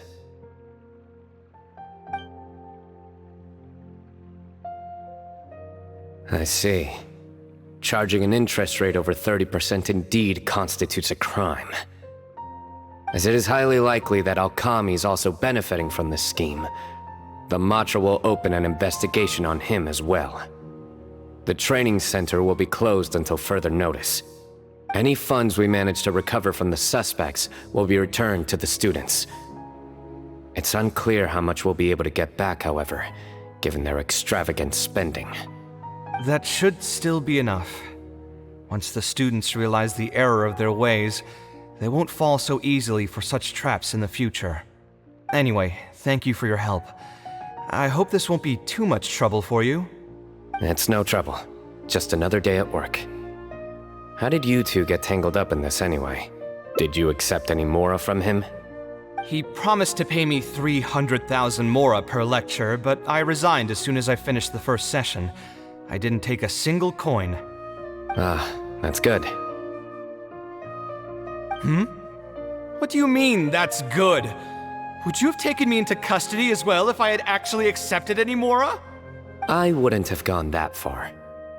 But, Had he insisted that you were also an active participant in his schemes, under our rules, we would have been required to open an investigation on you as well. Either way, though, I believe you are innocent in all of this. Had you actually been alright with making money through less than noble means, your life wouldn't be the mess it currently is. Hey, what was that? What do you mean my life is a mess? Never mind. Your life is fine. You're just messing with me now, aren't you? Let's get back to business. If Alkami's case can be successfully resolved, you'll be eligible for a monetary reward from the Academia. Don't forget to pick it up after the fact. Huh. I didn't even know there was such a thing. I never would have guessed. What I'm trying to say is that we didn't report Alkami because we thought we could make some more off of it. The reward will be given regardless of your personal motivations.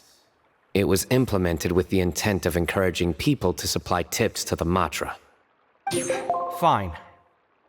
Is there anything else? I want to go back to the training center one more time and talk to some of the kids. Sure, but you should wait until tomorrow. My subordinates will shut down the center today, and summon the students to gather information on the total amount of Mora they've lost in the scam. All right, then I'll stay out of their way. I can talk to the kids tomorrow. I have a few other things to take care of, so I'll be off for now. If you want to follow up on this case, just come find me again. Or ask one of the Matra. That should finally be the end of that.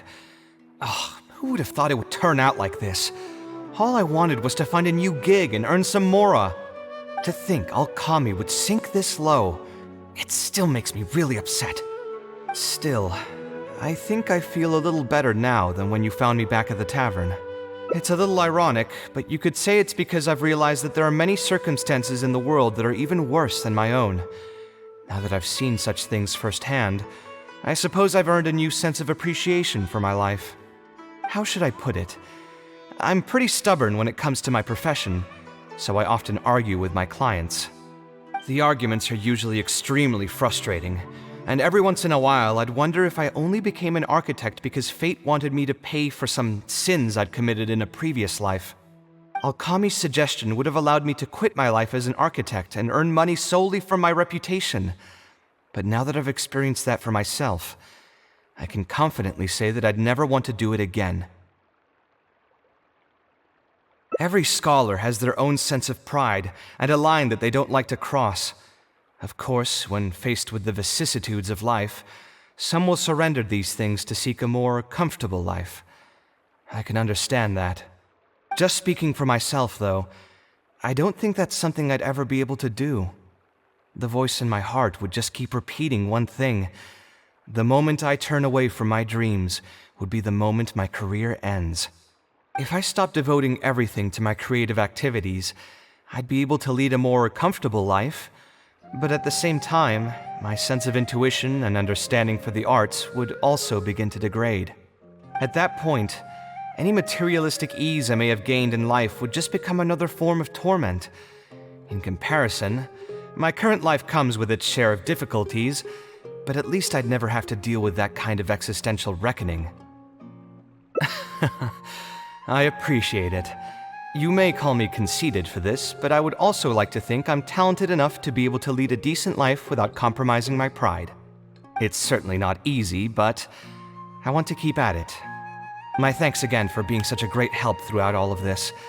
I'm planning to pay another visit to those kids tomorrow. Want to come with me? All right, I'll see you tomorrow then. Get some good rest.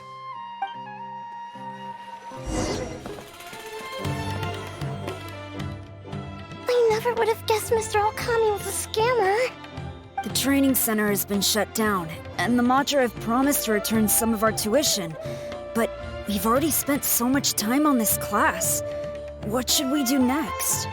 Mr. Kaveh said we can keep working on our fundamentals and try to get into the academia. Easier said than done. If it was easier to get into the academia, none of us would have signed up for the class in the first place. Only the best of the best can get into the academia studying on their own. Mr. Kaveh might be willing to teach us. Why? What reason does he have to stick around? So, you're the only ones that showed up today, huh? Huh? Kaveh's here! Now, that's Mr. Kaveh to you. I'm here as your instructor, so let's keep things a little more proper. I'll keep instructing you for a while longer. You can pass on the message to the other students. As long as someone wants to come, they can join the class. Oh, also, I'm usually pretty busy, so I'll only be able to teach architecture fundamentals on my days off. Another disclaimer, I can't promise that you'll all be able to understand everything I'm going to teach. Architecture is not an easy profession. Aesthetics aside, even the basics of safe design can already be a handful for most people. If you want to design safe buildings, you'll have to go through a systematic study of structural engineering. And just as a heads up, all of this will be a huge step up from the superficial stuff you were learning before. It'll take both talent and perseverance to get through the course. I don't want to hear anyone say that I didn't warn you. We'll try our best. It seems some of you are really serious about this after all. All right, everyone, pack your stuff up. No need to prepare much for today's class. We're going to go on a quick field trip. You'll know once we get there. Come on, let's get going. We'll be off once everyone's grabbed their pencils and sketch pads.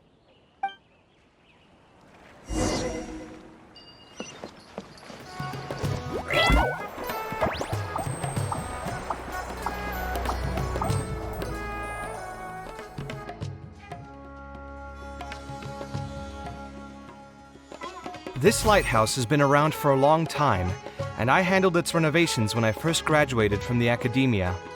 The point of today is not so much about the lighthouse as a building, however.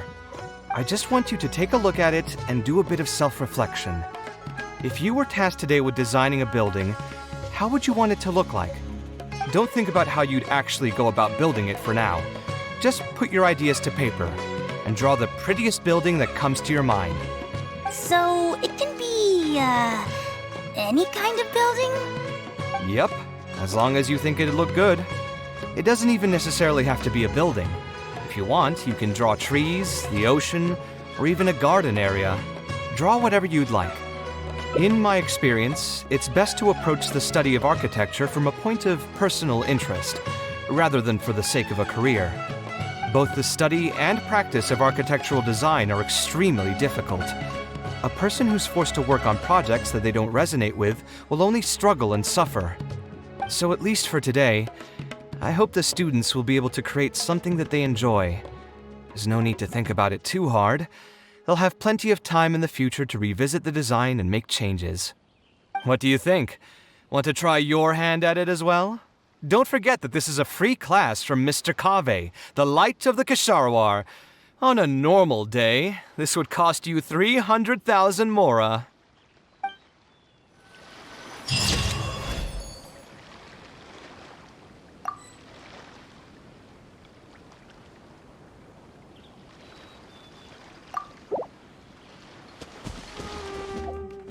Huh? Where did that come from? I mean, it's not like it's some kind of secret. You probably already know some bits and pieces of my past. My mother is also an architect. I've always adored her drawings, and when I was young, I used to sit next to her and watch her bring all kinds of buildings to life on paper. You could say my interest in architecture just naturally grew with time. Perhaps. In fact, I have also seen my mother argue with her clients, but she would always quickly find the motivation to return to her work. Unfortunately, I've barely had any contact with her since she remarried and moved abroad. Even if I wanted to ask her about her ability to stay positive after an argument, it would seem rude to barge into her life again over something as trivial as that. I did remember something else, though. When my mother left, she only carried some small personal luggage with her. She left most of the belongings in the house to me. At the time, she even told me that it would be great if I could learn a few lessons from her life experiences, so my life and career could go a little more smoothly. I hadn't quite come to grips with my emotions, and didn't really have it in me to go through any sentimental items, so I just packed anything with memories away in a box and haven't reopened it since. It's been a really long time. Now that so many years have passed, maybe I have finally developed the maturity I need to face those memories without losing my mind. Yeah, I should dig it out and take a look. Sorry, I've had too much to drink and wasn't thinking clearly. You're right. I should do these kinds of things with the support of a friend. Speaking of that, I can call you a friend now, right? Either way, thanks for reminding me that I can invite you to come along. Had I just gone back by myself, it would have looked like I'm deliberately trying to keep things from you. Thinking too hard about the words is giving me a headache, so I'll just give it to you straight. Thanks to your advice, I have decided to put my current projects on pause for now, and spend some time trying to rekindle the passion for my craft. If you want to stick around and see how this will turn out, you'll be sure to encounter some bits and pieces of my past. Do you think you'd find that too boring? All right, then let's head back together. I mean, you already know where I live. Who knew that the day would come when I too would have some friends over? Let me see. I should have tidied up the place before I left the house this morning. Alhaitham shouldn't be home now either. He's usually in the records room at this time of the day. Anyway, there's no more time for drinks. I'll go take care of the bill.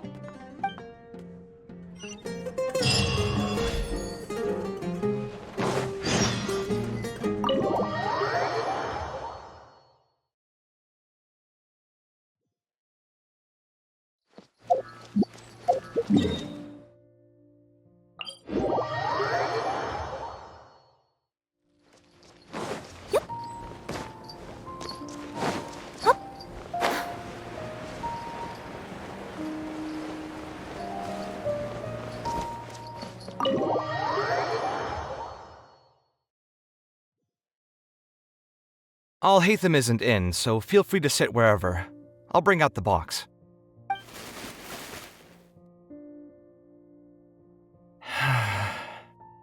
Oh, nothing.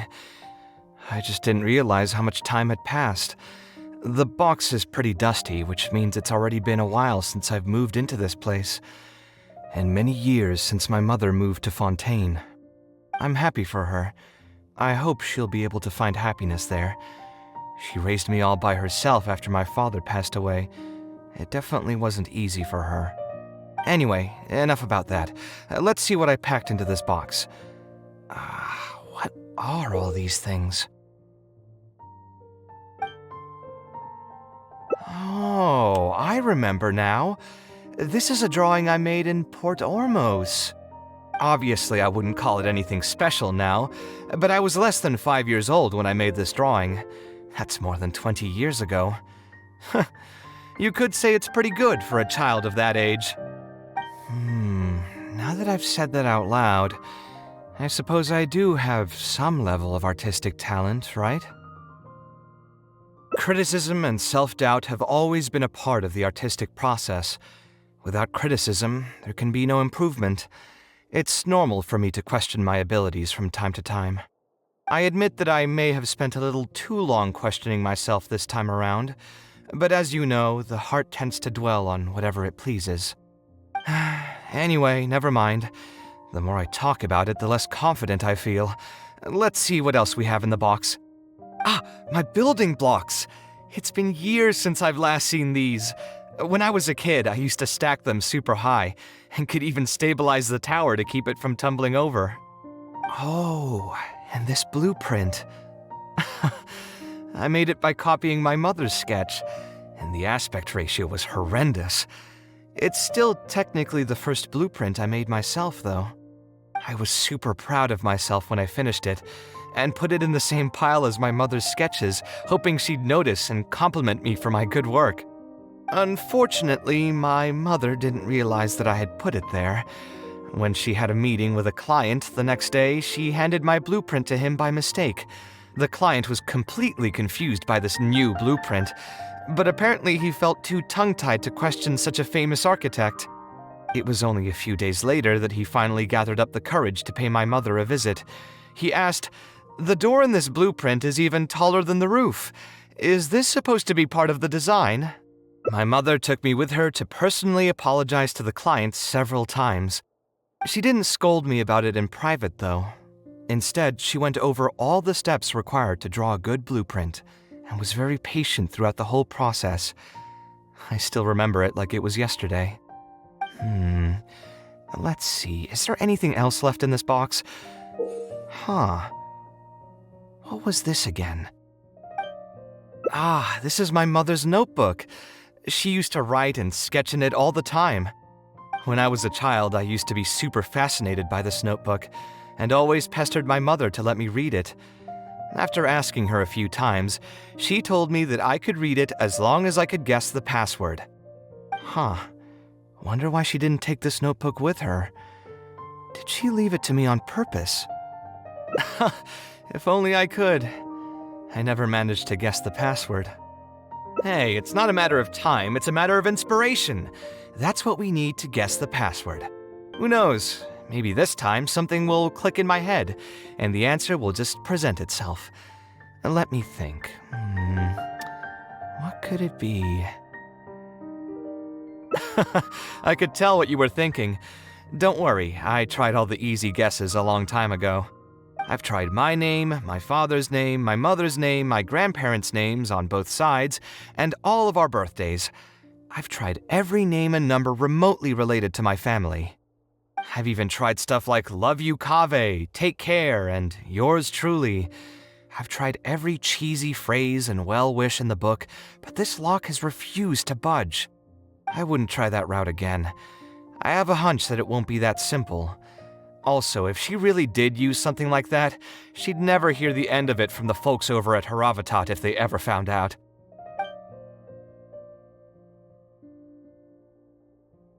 So we could find someone who was close to my mother and see if they might know anything? I see what you're saying, but who should we talk to for that? My mother was never really the one to be social. My father was the one with more friends, but all those connections were severed when he died. Let me think. Is there still someone at the academia who would know my mother? Actually, there is someone. Professor Zaha Hadi. You've never really heard of her? She's a famous Gasharwar scholar and leading expert in formal garden design. My mother studied under her as a student many years ago. Professor Zaha Hadi published many works during her career, so I was able to learn a lot by studying her essays. If there's anyone who still remembers my mom, it'd be her. She's older now and is no longer teaching at the academia. But if I remember correctly, she spends most of her time around the Bimarstan area. Let's go take a look. We might run into her if we're lucky.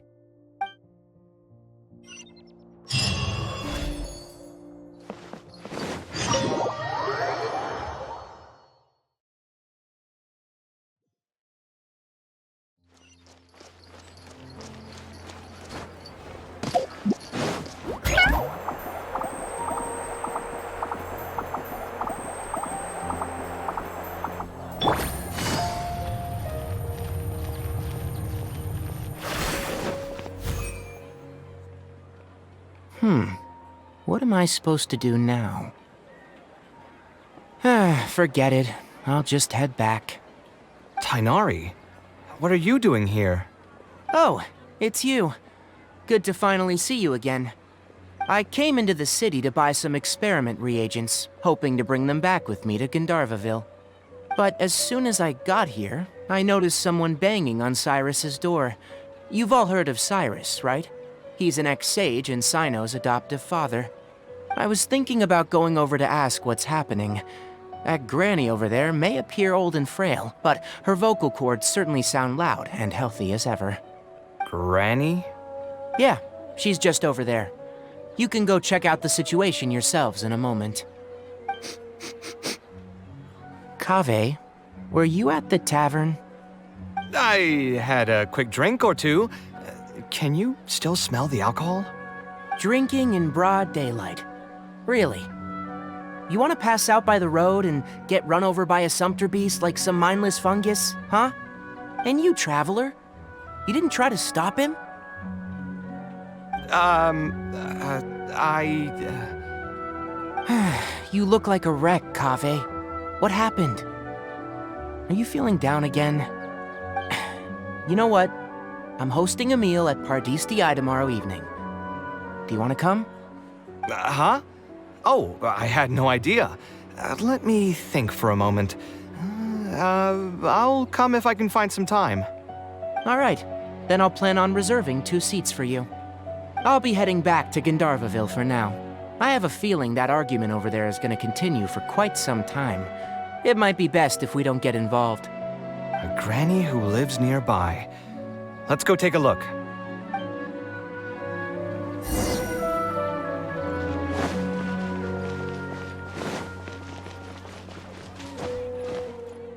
Ha!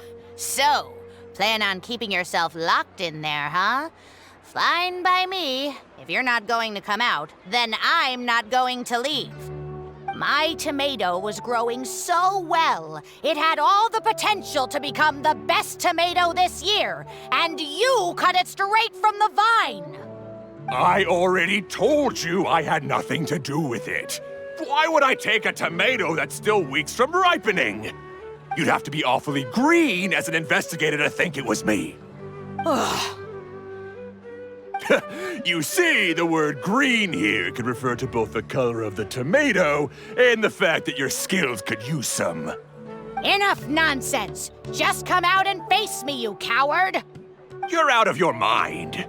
If I've actually done something wrong, then get a mantra and pull me out by force, why don't ya? Oh, why you? Professor Zahahadi? And who are you? Oh, Kaveh. Fancy seeing you here. How long has it been? Come on, get over here and let the professor take a good look at you. Not bad, not bad.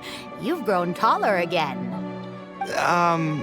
Professor, what's going on here? It's no big deal, really. A few of us old scholars got bored in our retirement and decided to put together a vegetable growing competition. At the end, whoever loses will have to go up on stage and do a performance for the winners. Which brings us to our current predicament. My tomato was sure to win until a certain someone decided they couldn't bear to lose. Hey, don't try to defame me in front of the kids. If we're airing out each other's dirty laundry now, then why don't we talk about you sneaking into Janat's garden the other night? Ahem! Lucky for you, seeing these youngsters come to pay their respects today has put me in a better mood. I'll let you off the hook, for now. Come on, let's go. We'll take our conversation elsewhere. He doesn't need to be a part of it. Yes, of course.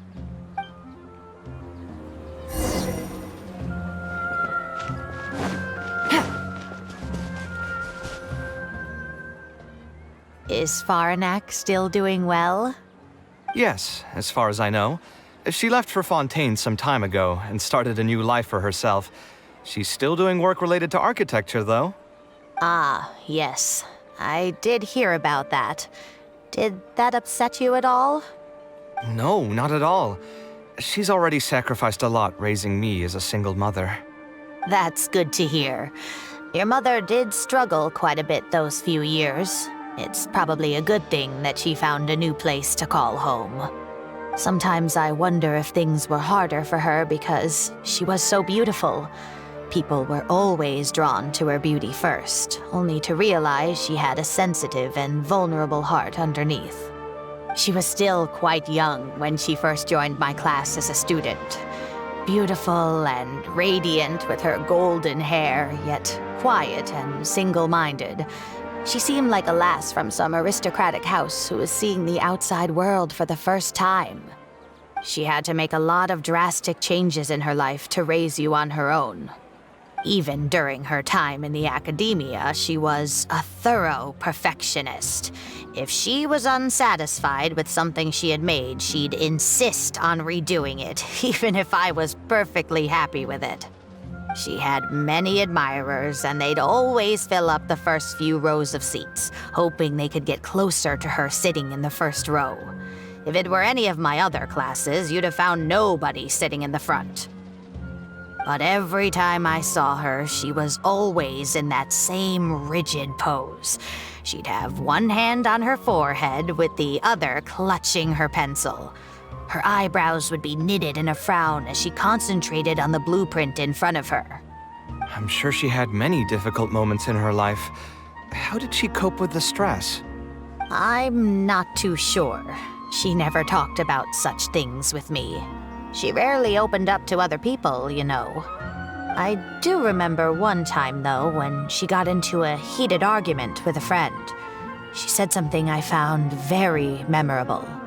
She said, "True art cannot be understood, but as an artist, I wish some people could understand its meaning and value."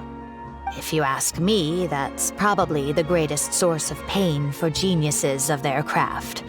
It's extremely hard for them to find someone who can truly understand their ideas. So that's how it is. I wonder if the password could be... I tried both just now. Seems those aren't it either. What are you trying to do? My mother left her notebook to me, but it has a password and I haven't figured out what it is yet. I'm trying to learn more about her so I'd have a better chance at cracking the code. Thank you for all that you told us. It's the least I can do. Talking to youngsters like yourself makes me feel younger too. Honestly, looking at you now, I can see how much you resemble her. It's almost as if she's standing right in front of me again. Your personalities are quite alike too. You're both stubborn and both a little awkward. Of course, I'm sure the similarities are mostly superficial. But so long as you continue to harbor those traits, you'll find a lot of difficulties in your work. I've taught a lot of students over my career, and in my experience, very few genius architects of Ksharawar ever found happiness for themselves. They would know exactly what they want to express and fight for it tooth and nail, which inevitably led to arguments with their clients. Some clients would choose to respect the architect's vision or just let the argument go because of the architect's reputation, but those are the rare ones. When Faranak first graduated, she was getting into arguments with her clients nearly every single day. I think it only got a little better when she met your father. I see. But could he understand the designs my mother made? No, I think they were probably beyond him, too. But despite that, he still stayed next to her, listening to her joys and sharing in her sorrows. Faranek had many admirers, but she ended up choosing your father. His support probably played a part in that decision. So instead of understanding, perhaps all we need is just companionship. Huh, it worked! Oh, was that the right password? Yes! Then you should be on your way, child.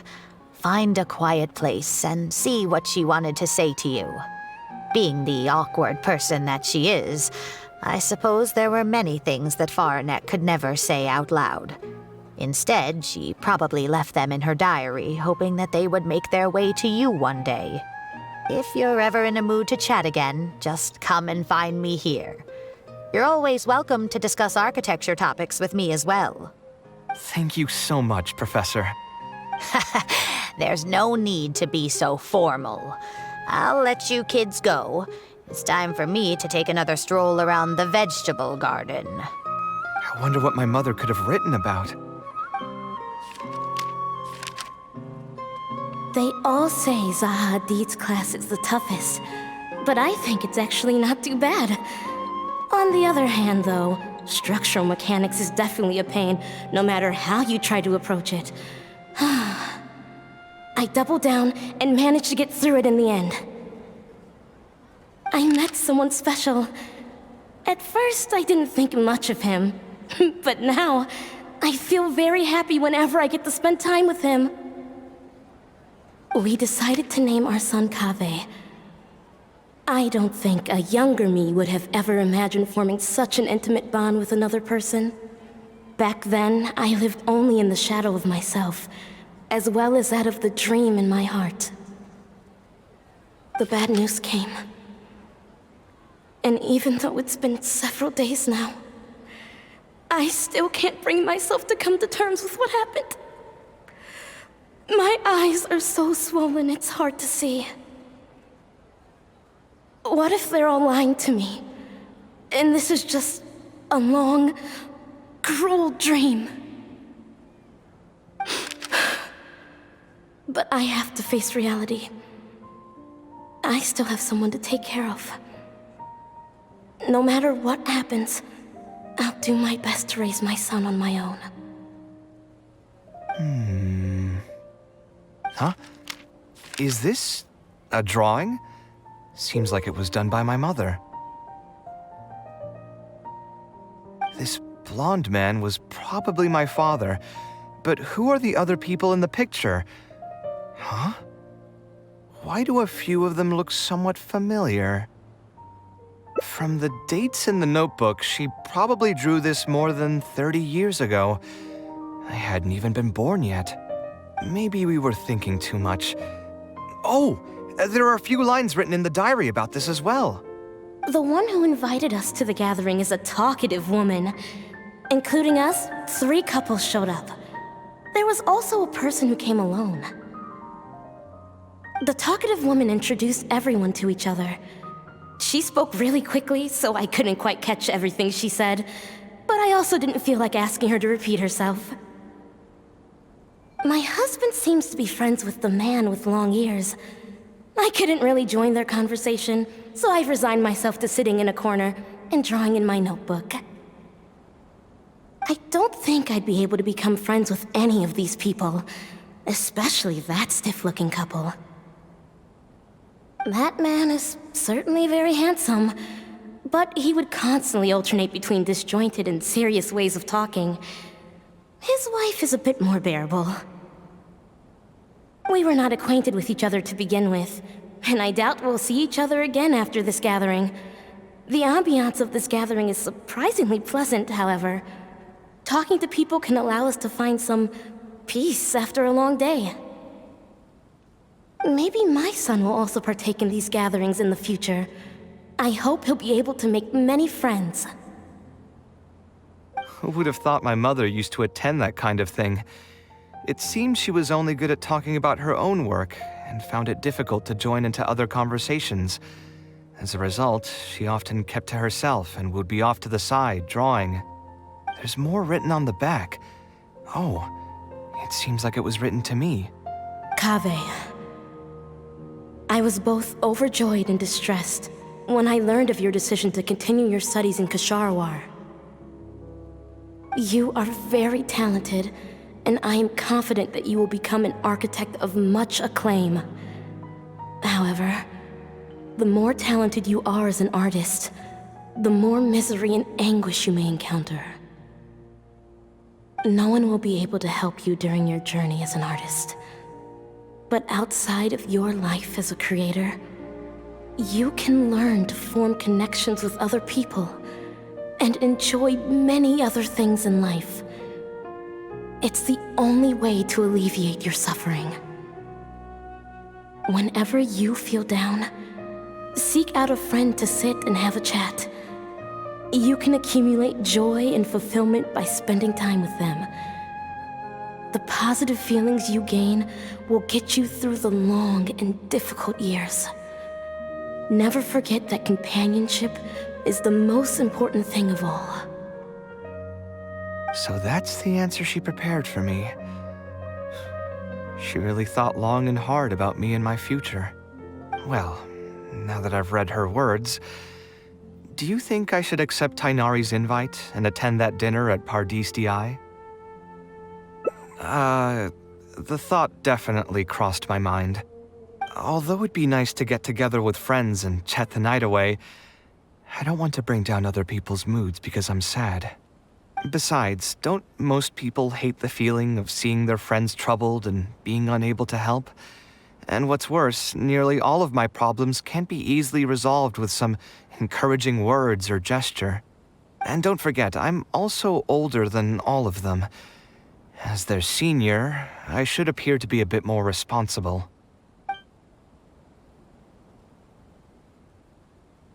You're not wrong, but I keep feeling like I haven't really helped them much in return. Wait, do you mean it? You're not making fun of me, are you? I've gotten so used to sarcasm that I can't tell what's genuinely a compliment anymore. Wait, by fun, did you mean... You know what? I'm not going to overthink it. I'll see you tomorrow at Pardis DI.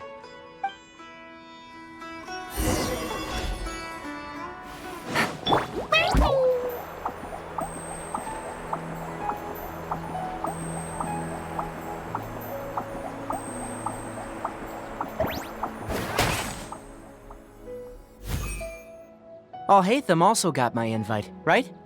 Will he be coming to join us? That guy? He's never been a fan of social gatherings. I wouldn't get my hopes up if I were you. Are you sure? All right then. I guess we won't wait for him. Yeah, let's go. I mean, maybe we should give him a little more time. We can keep chatting for a while longer. Oh, sure. You still haven't told me, what's the occasion for getting us together here at Pardis DI?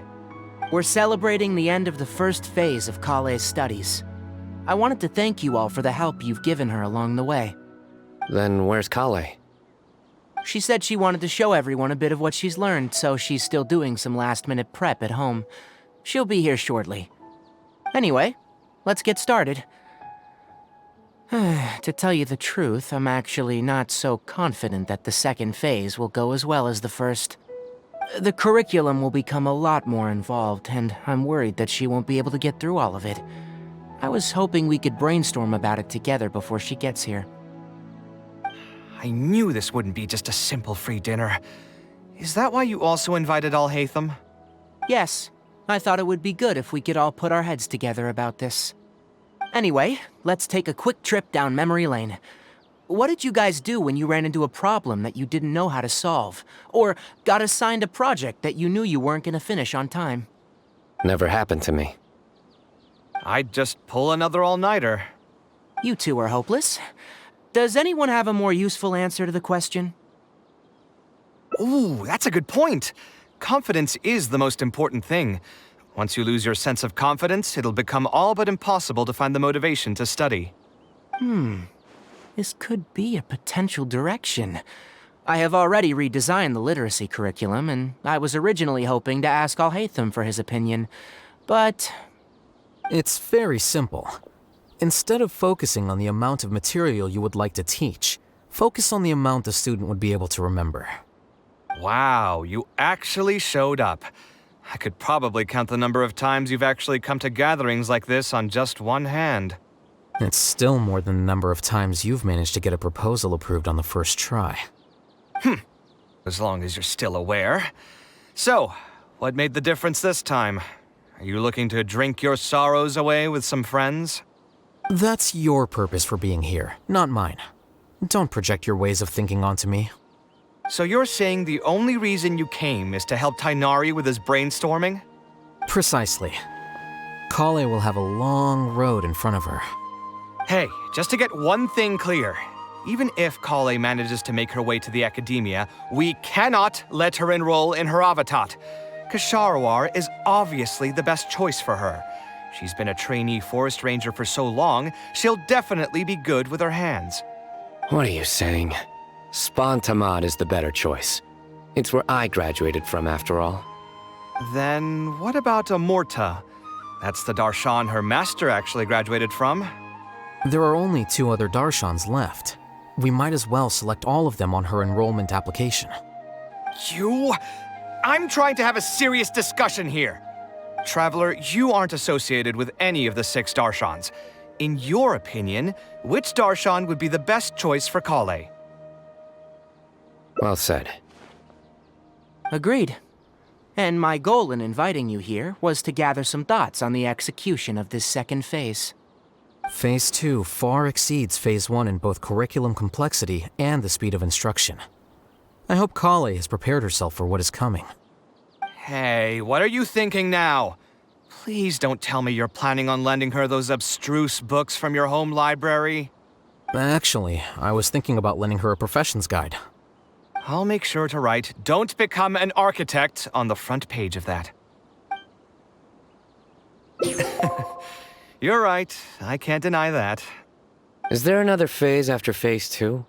What's the ultimate goal of all of this? Are we trying to prepare her for a job in the academia? We don't need to think that far ahead. Hold that thought, though.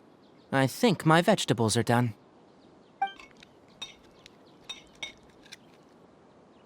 I'm telling you, that client had no idea what he was talking about. No matter what I did, he had something bad to say about it. Have you considered finding another client? They're all the same. I haven't had a good night's sleep for months now. Who do they think they are, ordering me to alter my design over and over again just because they have some mora? It's too late now to change careers. You might as well try to find some joy in the pain. Besides, you'll be getting up in the middle of the night to make edits to your own design even when the client doesn't request it. No! That's not true. Cheer up, Kaveh. I'll tell you a new joke. We'll save that for the end, Sino. You can keep it to yourself until then. Whatever. I'm not going to use my brain anymore. Let's drink tonight to our heart's content.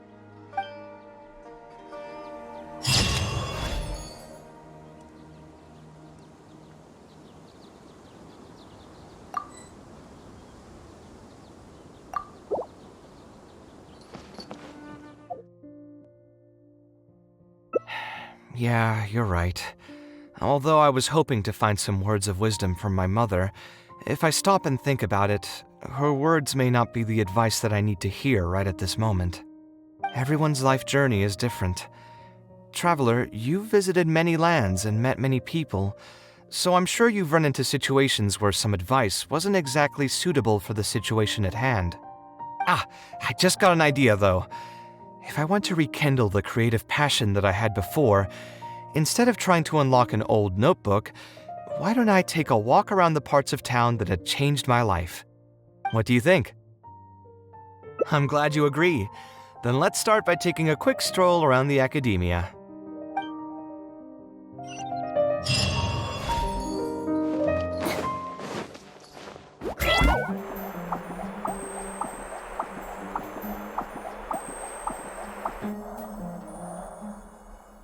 Of all the places in the academia, I remember this one most. When my studies got busy, I used to pull all-nighters here trying to finish my blueprints. Who doesn't miss their time at the academia? Life was a lot simpler then, and we all had far less troubles. I created many designs that I thought were beautiful in the House of Dana. I drew whatever came to mind, since I didn't have to care about budget constraints or turning them into reality. If I had to give a reason, it'd probably be because I like the ambiance here. The academia also had a rule that allowed scholars to annotate any physical books they came across. As a result, the books here are chock full of scholars' wisdom across many generations.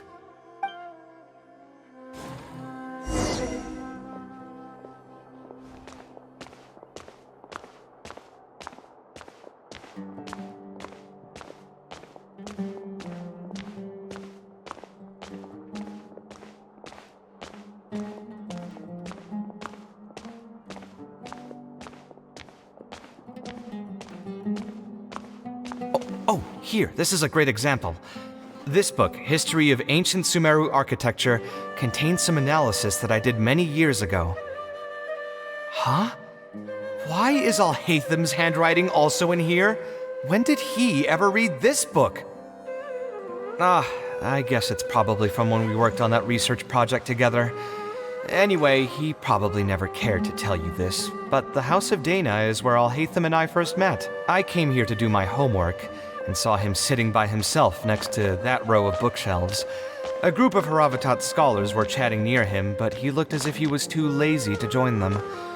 There was a pretty stark difference between him and all the rest of them. It was my fault for feeling bad for him. I thought he must have gotten into some kind of trouble and went over to ask if he needed anything, not realizing that... Not realizing that you were in fact the one in a whole heap of trouble? Alhaitham? Why are you here? The House of Dana is a public space. Anyone can come here, no? But shouldn't you be at the records room at this hour? You're not here to watch me make a fool of myself, are you? You think I would derive amusement from watching you fall into depression over your life's various troubles? If that's the case, then I suppose I must have been entertaining myself for years. I came here to pick up a few files. If your voice hadn't managed to get through my soundproof earpieces, I probably wouldn't have noticed you. All right, I admit I was probably overreacting just now. Probably not when he's right here with us. As his senior, I shouldn't try to tarnish his reputation. There was nothing embarrassing or shameful about it. When I was still a student at the academia, I once collaborated with Kaveh on a research project. A collaboration is usually beneficial for all parties, but due to issues with our personalities, we ended up going our separate ways before completing the project. We had a number of differences, and they remain unresolved even today. But there's no point going into that right now. The more important question is, why are you at the House of Dana? As a senior scholar, isn't it my responsibility to offer my friend a quick tour and explanation of the academia's architecture? I see. Then let me guess. Your next stop will be the pavilions around Razan Garden? Our famed architect sure loves showing off that corner to all his friends. Oh, and Kaveh, a lot of the books you annotated have been moved to the innermost section of that bookshelf over there. You'll have to dig them out yourself if you need to find them. Huh? But why would you know that? Don't tell me you finally had an epiphany and realized that there's great virtue in respecting your elders' work. Sure, if that will give you some self-confidence. Leave any words of thanks you may have to the ex-Grand Conservator. The last time he was here, he was complaining that he had received reports from current students. The main grievance being that the annotations are too long and difficult to read. As a result, the books you annotated have been moved to the back shelves. What? But all of my annotations were extremely important. Instead of reporting me, they should have been thanking me for my service. The notes that I took, they couldn't have asked for a better analysis of those books. Okay, just you wait. I'm going to fix this right now. I'll dig all the books out and return them to the proper shelves. Oh, we'll wait. Anyway, you were about to say he's feeling a bit down? Put through the ringer. What an interesting phrase. I assume he used those exact words himself? He probably did suffer quite a bit, that's true. He always spends a lot of time editing his proposals, with the goal of satisfying as many of the client's preferences as possible. But the satisfaction of one client will not translate to general satisfaction with his work. Many problems in life can only be solved by a fundamental change of attitude. As the leading genius of Ksharawar, Kaveh should have both the right and the confidence to reject any unreasonable demands. There are plenty of architects in Sumeru who are inferior to him in skill, yet far more irascible in temperament. What's more, there are plenty of people who look up to such individuals as paragons of staying true to one's principles. Clearly, his predicament is inevitable, since he holds other people's feelings as more important than his own. Of course, each person is different, and we should respect the paths that they have chosen for themselves. Admonitions will serve no purpose. People tend to succumb to familiar pitfalls, and this is especially true for those who believe it's their duty to carry more burdens on their shoulders.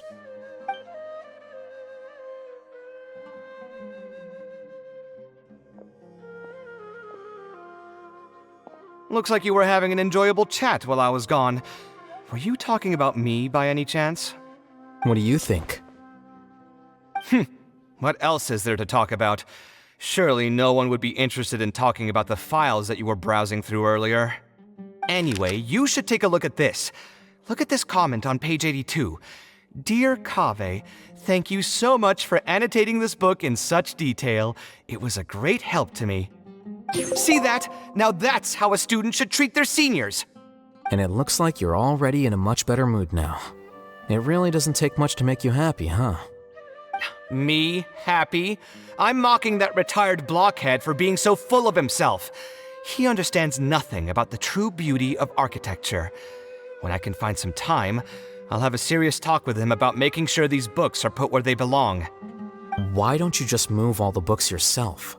It's not like he hasn't cursed you out before. What was that nickname he gave you while you were in the academia? The Urchin of Kasharwar? Kaveh had a habit of scribbling and writing in all kinds of books. Hey! You didn't need to bring that up. At least not when I'm still standing here. Oh, actually, I also found a really old sketch in one of the books over there. See? Doesn't it remind you of something? Huh? Don't tell me even you don't get it. Don't ask me. This is the time you specifically put aside to brag about yourself. Feel free to hoard all the spotlight you want. You? In that case, allow me to explain. Although this sketch is a little abstract, you can plainly see from the road plans that this was an original concept for the expansion of Port Ormos. We can also plainly see that the designer was a huge fan of this project. It's the project he loves to talk about the most, second to the Palace of Alcazarzaray. If I don't keep bringing up the neat projects that I've done, how would anyone know that I was the one who did them in the first place? There shouldn't be any complaints about Port Ormos. If I remember correctly, the construction process was very smooth, everything was made ready ahead of time, and there were very few safety concerns. There are indeed no records of any complaints about this project. A most impressive achievement. See? What did I tell you? Come on, let's take a stroll through Port Ormos next. I'll tell you all about the designs I made for the place. No need. It's almost time to clock out for the day, and I don't intend on bringing any unfinished work home. Suit yourself. It's not like you know how to appreciate artistry anyway. Let's go, traveler. I'll take you to Port Ormos.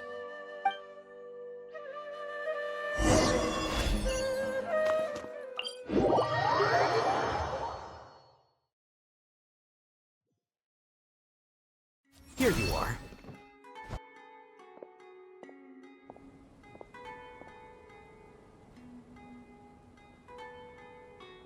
Port Ormos.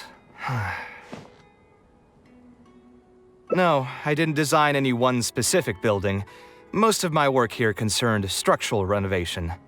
Port Ormos had already existed since I was still a young child. It wasn't as large as it is now, though. It only came to its current size after a sizable expansion. I was part of that project. The arch bridge over there, for example, that was one of my designs. When I was first tasked with the project, I decided to reference the growth patterns of nearby trees to split Port Ormos into 2 levels. My goal was to improve the overall utilization of space. We ran into a lot of issues during construction, but thankfully, we were still able to achieve the original vision. Residents can now behold all the ships entering and leaving the harbor from the vantage point of the bridge, while visitors can recognize the site of Port Ormos from a long ways away. I was still young and new to the trade back then. I could hardly believe that an idea in my head could become reality and remain in the world for many years to come. The true cornerstone of the creative process. The point about the design that will be ultimately used to judge its true worth. It was the first time that it became crystal clear in my mind. Once built, a building will continue to stand. Countless people will see it, and countless more will step inside it. Its final worth, whether it's good or bad, will be assessed by the countless generations of people that interact with the building during their lives. You think so? I'm glad to hear that. But even with this project, I still had one small regret. My budget was tight, and I was unable to use the higher quality timber I had originally intended for the design. I knew that some concessions on aesthetics would be needed as soon as I agreed to a proposal that prioritized the practical functions of the project. Us creative types know better than anyone that most projects cannot be completed without a few regrets. Even the Palace of Alcazarzare was not perfect. Yeah, you're right. I should learn to look toward future opportunities, and believe that any regrets I have can be overcome in time. We've spent long enough here. There's still one last place I want to go, but it's a little far. Would you be interested in a quick trip to the desert? Great. Most of my projects over the last few years have had something to do with the desert, partially because there's a special place there that I often visit. This is a rare opportunity, so why don't you come along and see it for yourself? If you ever feel down, maybe you'll be able to go there and feel better too.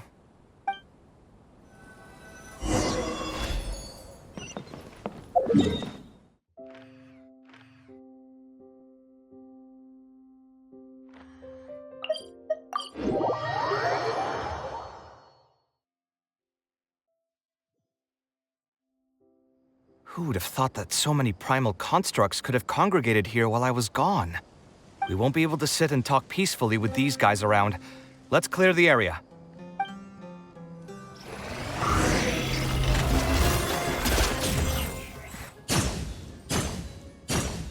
Isn't this place great? I often come here to clear my mind when I'm dealing with a difficult situation. You know what I mean. Everyone finds themselves in frustrating situations once in a while. Just take me as an example. My family life got shaken up quite a bit when I was young. I struggled in school, and I got into a huge pile of debt building the Palace of Alcazarzare. Although Alhaitham thinks that it's because of my personality that I continue to live in the shadow of the past, I think it's also just a part of life. Plus, if I look back, I've honestly had my fair share of good luck as well. You could probably say I followed in the path of my mother. Like her, I've gained a name for myself as an architect, built something that's seen as my magnum opus, and found many projects that others have entrusted to me to finish. Life is too boring when you live with no enthusiasm and passion. Only those who believe in the inherent meaning of it can capture the small nuances of everyday life and turn them into inspiration for beautiful designs. Of course, I will concede that loving something also means taking it to heart.